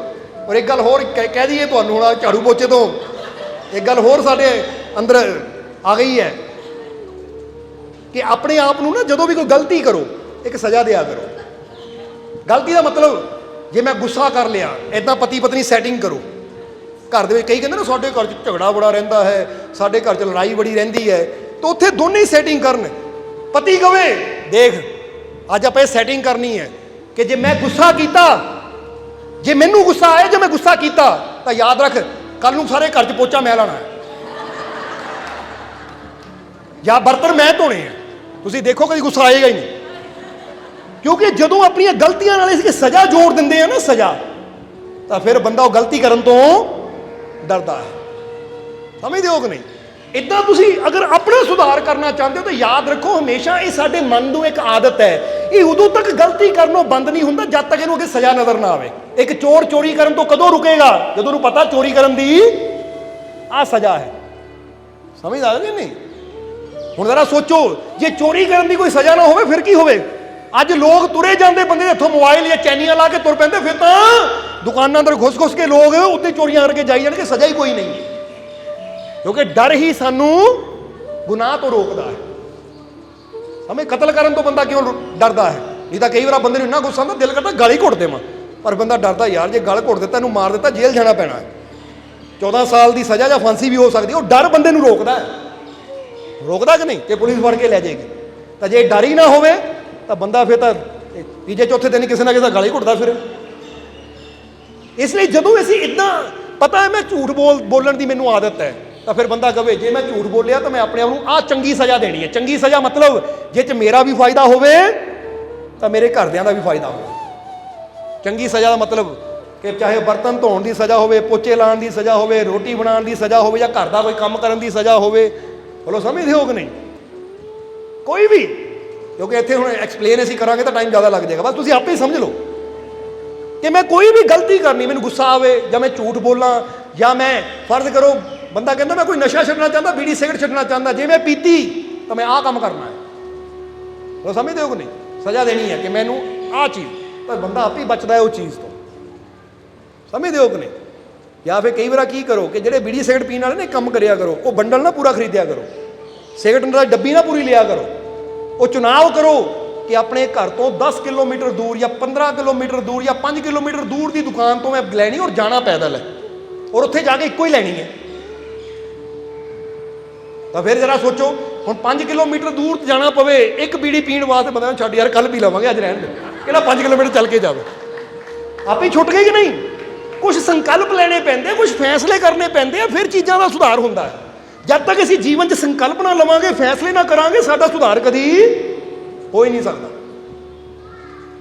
चाहे बंदा इन्ना ही रख लवे कि जे मैं झूठ बोलिया तो कल नूं 5 किलोमीटर मैं दौड़ना है। लो समझदे हो कि नहीं। तो फिर बंदा दौड़े। वो कहते चंगी सज़ा जिहदा साडे शरीर नूं कोई लाभ है। अपनियां कमियां दे नाल, अपनियां गलतियां नाल कोई सज़ा जोड़ लो, अच्छी सज़ा जिहदा मैनूं भी लाभ होवे तो मेरे परिवार नूं भी लाभ होवे, तो फिर तुहाडीआं कमियां भी दूर हो जाणगियां, तो जीवन 'च सुधार भी हो जाएगा, खुशियां भी आ जाणगियां। समझ आ रही है साडी गल। ਇਹਨੇ समझाउण ਨੂੰ ਤਾਂ ਬਹੁਤ ਕੁਛ ਹੈ, ਪਰ ਅੱਜ ਇੰਨਾ ਕਿ ਜਿੰਨਾ ਕਿ ਤੁਹਾਨੂੰ ਹਾਜ਼ਮ ਹੋ ਜਾਵੇ। ਠੀਕ ਹੈ। ਉਮੀਦ ਹੈ ਕਿ ਇੰਨਾ ਕੁ ਤੁਸੀਂ ਸਮਝਿਆ ਵੀ ਹੈ ਔਰ ਇਸ 'ਤੇ ਅਮਲ ਕਰਨ ਦੀ ਵੀ ਕੋਸ਼ਿਸ਼ ਕਰੋਗੇ। ਇਸ ਲਈ ਆਪਣੇ ਆਪ ਨੂੰ ਲੂਜ਼ਰ ਨਹੀਂ ਕਹਿਣਾ, ਹਾਰੇ ਹੋਏ ਨਹੀਂ ਕਹਿਣਾ, ਆਈ ਐਮ ਵਿਨਰ, ਕਿਉਂਕਿ ਮੇਰਾ ਮਾਲਿਕ ਮੇਰੇ ਨਾਲ ਹੈ ਔਰ ਮੈਂ ਹਰ ਕੰਮ 'ਚ ਚੈਂਪੀਅਨ। ਇਸ ਲਈ ਹੁਣ ਕੋਈ ਵੀ ਕੰਮ ਕਰਨ ਜਾਣਾ ਨਾ, ਚੈਂਪੀਅਨ ਕਹਿਣਾ ਆਪਣੇ ਆਪ ਨੂੰ, ਮੈਂ ਮਾਲਿਕ ਦਾ ਬੱਚਾ ਹਮੇਸ਼ਾ ਚੈਂਪੀਅਨ, ਆਈ ਐਮ ਚੈਂਪੀਅਨ, ਮੈਂ ਵਿਜੇਤਾ ਹਾਂ, ਆਈ ਐਮ ਵਿਨਰ। बोलो समझते हो कि नहीं। हर काम दे विच मैं विजेता हाँ, क्योंकि मेरा मालिक मेरे नाल है, मेरी हार कदी हो ही नहीं सकती, क्योंकि जिहदे नाल एडा सर्वशक्तिशाली पिता होवे, परमात्मा होवे, मालिक होवे, उहदी हार किदां हो सकती है। इसलिए अपने विश्वास की तार नूं अपने मालिक नाल जोड़ दो, तो फिर देखो तुहाडे जीवन च किदां खुशियां दी, आनंद दी, शांति दी, तंदुरुस्ती दी ठंडी हवा आती है। सो ठंडियां हवा लैनियां कि नहीं। अपने मालिक ते विश्वास रखो, अपने मालिक ते यकीन रखो, और अपने आप नूं विनर कहना शुरू करो, अपने आप को सेफ समझना शुरू करो कि आई एम सेफ, क्योंकि मेरा मालिक मेरे नाल है। जिदा दसिया जिसका साहिब डाडा होए तिसनूं मार ना साखे कोई, इहनूं कहंदे आई एम सेफ, कि मैं सुरक्षित हाँ, क्योंकि मेरा मालिक मेरी रक्षा करने वाला, तो कोई बुरी चीज़ मेरा कुछ ਇਸ ਲਈ ਡਰਨ ਦੀ ਲੋੜ ਨਹੀਂ ਆਏ ਕਿਤੇ ਮੇਰਾ ਆਹ ਨਾ ਹੋ ਜਾਵੇ, ਮੇਰਾ ਉਹ ਨਾ ਹੋ ਜਾਵੇ। ਆਈ ਐਮ ਸੇਫ, ਕਿਉਂਕਿ ਮੇਰਾ ਮਾਲਿਕ ਮੇਰੇ ਨਾਲ ਹੈ, ਉਹ ਮੇਰੀ ਰੱਖਿਆ ਕਰਨ ਵਾਲਾ ਬੈਠਾ ਹੈ। ਜਿੱਥੇ ਮਨ ਨੂੰ ਡਰ ਹੋਵੇ ਨਾ, ਇਹ ਕਹਿੰਦੇ ਚਲੇ ਜਾਓ ਕਿ ਜਿਸ ਕਾ ਸਾਹਿਬ ਡਾਡਾ ਹੋਏ ਤਿਸ ਨੂੰ ਮਾਰ ਨਾ ਸਕੇ ਕੋਈ, ਉਹ ਤਿਸ ਨੂੰ ਮਾਰ ਨਾ ਸਕੇ ਕੋਈ, ਜਾਂ ਤੂੰ ਮੇਰਾ ਰਾਖਾ। ਇਹ ਵਿਸ਼ਵਾਸ ਰੱਖ ਕੇ ਤੁਰੋ, ਤਾਂ ਤੁਹਾਡਾ ਡਰ ਆਪਣੇ ਆਪ ਹੀ ਖਤਮ ਹੋ ਜਾਏਗਾ। ਇਸ ਲਈ ਸਾਰੀਆਂ ਚਿੰਤਾਵਾਂ ਛੱਡ ਦਿਓ। ਅੱਜ ਛੱਡਦੀਆਂ ਕਿ ਨਹੀਂ? ਤਾਂ ਉਹ ਛੱਡੀਆਂ ਚਿੰਤਾਵਾਂ, ਛੱਡੇ ਫਿਕਰ, ਛੱਡੀਆਂ ਟੈਨਸ਼ਨਾਂ, ਛੱਡੇ ਡਰ, ਔਰ ਆਪਣੇ ਅੰਦਰ ਪਾ ਲਿਆ ਵਿਸ਼ਵਾਸ, ਆਪਣੇ ਅੰਦਰ ਪਾ ਲਿਆ ਮਾਲਿਕ ਦਾ ਪ੍ਰੇਮ, ਆਪਣੇ ਅੰਦਰ ਪਾ ਲਿਆ ਉਹਦੇ ਵਿਸ਼ਵਾਸ ਨੂੰ, ਔਰ ਇਹ ਗੱਲ ਮੰਨ ਲਈ ਕਿ ਆਈ ਐਮ ਵਿਨਰ, ਮੈਂ ਵਿਜੇਤਾ ਹਾਂ, ਮੈਂ ਸੁਰੱਖਿਅਤ ਹਾਂ, ਮੈਂ ਕਾਮਯਾਬ ਹਾਂ, ਮੈਂ ਸਫਲ ਹਾਂ, ਔਰ ਮੇਰੀਆਂ ਝੋਲੀਆਂ ਖੁਸ਼ੀਆਂ ਨਾਲ, ਰਹਿਮਤਾਂ ਨਾਲ ਭਰ ਗਈਆਂ, ਕਿਉਂਕਿ ਮੇਰਾ ਮਾਲਿਕ ਮੇਰੇ। ਇਸ ਲਈ ਵਿਸ਼ਵਾਸ ਰੱਖੋ, ਜੀਵਨ 'ਚ ਕੋਈ ਕਮੀ, ਕੋਈ ਤੋਟ, ਕੋਈ ਘਾਟ ਨਹੀਂ ਆਏਗੀ। ਔਰ ਹੁਣ ਇਹਨਾਂ ਵਚਨਾਂ ਦੇ ਨਾਲ ਹੀ ਅਸੀਂ ਅੱਜ ਦੇ ਸਤਸੰਗ ਦੀ ਸਮਾਪਤੀ ਕਰਾਂਗੇ, ਔਰ ਅੰਤ ਵਿੱਚ ਇਹੀ ਉਸ ਮਾਲਿਕ ਦੇ ਚਰਨਾਂ 'ਚ ਅਰਦਾਸ ਬੇਨਤੀ ਕਰਾਂਗੇ ਕਿ ਮਾਲਿਕ ਤੁਹਾਨੂੰ ਸਭ ਨੂੰ ਨਾਮ ਨਾਲ ਜੁੜਨ ਦੀ ਤਾਕਤ ਦੇਣ, ਤੁਹਾਨੂੰ ਸਭ ਨੂੰ ਨਾਮ ਜਪਣ ਦੀ ਤਾਕਤ ਦੇਣ, ਸੇਵਾ ਸਿਮਰਨ ਕਰਨ ਦਾ, ਨੇਕ ਮਾਰਗ ਤੇ ਚੱਲਣ ਦਾ ਮਾਲਿਕ ਤੁਹਾਨੂੰ ਬਲ ਬਖਸ਼ਣ, ਤੁਹਾਡੀਆਂ ਸਭ ਦੀਆਂ ਤਕਲੀਫਾਂ, ਦੁੱਖਾਂ, ਦਰਦਾਂ, ਪਰੇਸ਼ਾਨੀਆਂ ਨੂੰ ਮਾਲਿਕ ਦੂਰ ਕਰਨ, ਔਰ ਤੁਹਾਡੀਆਂ ਸਭ ਦੀਆਂ ਝੋਲੀਆਂ ਖੁਸ਼ੀਆਂ ਨਾਲ ਮਾਲਿਕ ਭਰਪੂਰ ਕਰਨ। ਔਰ ਅੱਜ ਜਿੰਨੇ ਵੀ ਜੀਵ ਉਸ ਮਾਲਿਕ ਦੇ ਦਰ ਤੇ ਪਹੁੰਚੇ ਆ, ਹਾਜ਼ਰੀ ਲਗਾ ਰਹੇ ਆ, ਮਾਲਿਕ ਤੁਹਾਡੀ ਸਭ ਦੀ ਹਾਜ਼ਰੀ ਆਪਣੇ ਚਰਨਾਂ 'ਚ ਕਬੂਲ ਕਰਨ। ਔਰ ਅੱਜ ਜਿਹੜੇ ਜੀਵ ਵੀ ਉਸ ਮਾਲਿਕ ਦੇ ਨਾਮ ਦੀਆਂ ਨਿਆਜ਼ਾਂ ਲੈ ਕੇ ਆਏ ਹੈ, ਜੇ ਕੋਈ ਆਪਣੀ ਤਕਲੀਫ, ਦੁੱਖ ਦੀ ਨਿਆਜ਼ ਲੈ ਕੇ ਆਇਆ ਹੈ, ਤਾਂ ਜਿਸ ਭਾਵਨਾ ਨਾਲ ਜੀਵ ਨਿਆਜ਼ ਲੈ ਕੇ ਆਇਆ ਹੈ, ਮਾਲਿਕ ਉਹਦੀ ਉਹ ਭਾਵਨਾ ਨੂੰ ਪੂਰਾ ਕਰੇ, ਉਹਦੀ ਨਿਆਜ਼ ਨੂੰ ਕਬੂਲ ਕਰੇ। ਔਰ ਜੇ ਕੋਈ ਜੀਵ ਅੱਜ ਖੁਸ਼ੀ ਦੀ ਨਿਆਜ਼ ਲੈ ਕੇ ਆਇਆ ਹੈ, ਤਾਂ ਮਾਲਿਕ ਉਹਦੀਆਂ ਖੁਸ਼ੀਆਂ ਦੀਆਂ ਨਿਆਜ਼ਾਂ ਵੀ ਕਬੂਲ ਕਰਨ, ਔਰ ਉਹ ਜੀਵ ਦੀ ਝੋਲੀ 'ਚ ਇੰਨੀਆਂ ਖੁਸ਼ੀਆਂ ਪਾ ਦੇਣ ਕਿ ਉਹਨੂੰ ਕਦੀ ਫਰਿਆਦਾਂ ਕਰਨ ਦੀ ਲੋੜ ਹੀ ਨਾ ਪਵੇ। ਔਰ ਜਿਹੜੇ ਜੀਵ ਸੇਵਾ 'ਚ ਯੋਗਦਾਨ ਦੇਣ ਵਾਲੇ ਹੈ, ਮਾਲਿਕ ਉਹਨਾਂ ਦੀਆਂ ਕਮਾਈਆਂ 'ਚ ਵੀ ਬਰਕਤ ਦੇਣ, ਉਹਨਾਂ ਨੂੰ ਵੀ ਦਿਨ ਦੁਗਣੀ ਰਾਤ ਚੌਗਣੀ ਤਰੱਕੀ ਦੇਣ, ਤਾਂ ਕਿ ਇਸੇ ਤਰ੍ਹਾਂ ਉਹ ਮਾਲਿਕ ਦੇ ਘਰ ਦੀ ਸੇਵਾ ਕਰਕੇ, ਮਾਲਿਕ ਦੀਆਂ ਰਹਿਮਤਾਂ ਨੂੰ ਪ੍ਰਾਪਤ ਕਰਕੇ ਆਪਣਾ ਜੀਵਨ ਸਫਲ ਬਣਾਉਂਦੇ ਰਹਿਣ, ਔਰ ਆਪਣੀ ਕਿਰਪਾ ਦਿਆ ਹਮੇਸ਼ਾ ਮਾਲਿਕ ਤੁਹਾਡੇ ਤੇ ਬਣਾਏ ਰੱਖਣ। ਇਹੀ ਸਾਡੀ ਉਸ ਮਾਲਿਕ ਦੇ ਚਰਨਾਂ 'ਚ ਅਰਦਾਸ ਬੇਨਤੀ ਹੈ। ਔਰ ਅੰਤ ਵਿੱਚ ਤੁਹਾਡੇ ਸਭ ਦੇ ਅੰਦਰ ਵਸਦੇ ਉਸ ਮਾਲਿਕ ਨੂੰ ਅਸੀਂ ਪ੍ਰਣਾਮ ਕਰਦੇ ਹਾਂ। ਸਾਡਾ ਪ੍ਰਣਾਮ ਸਵੀਕਾਰ ਕਰੋ। ਜੈ ਮਾਲਕਾਂ ਦੀ।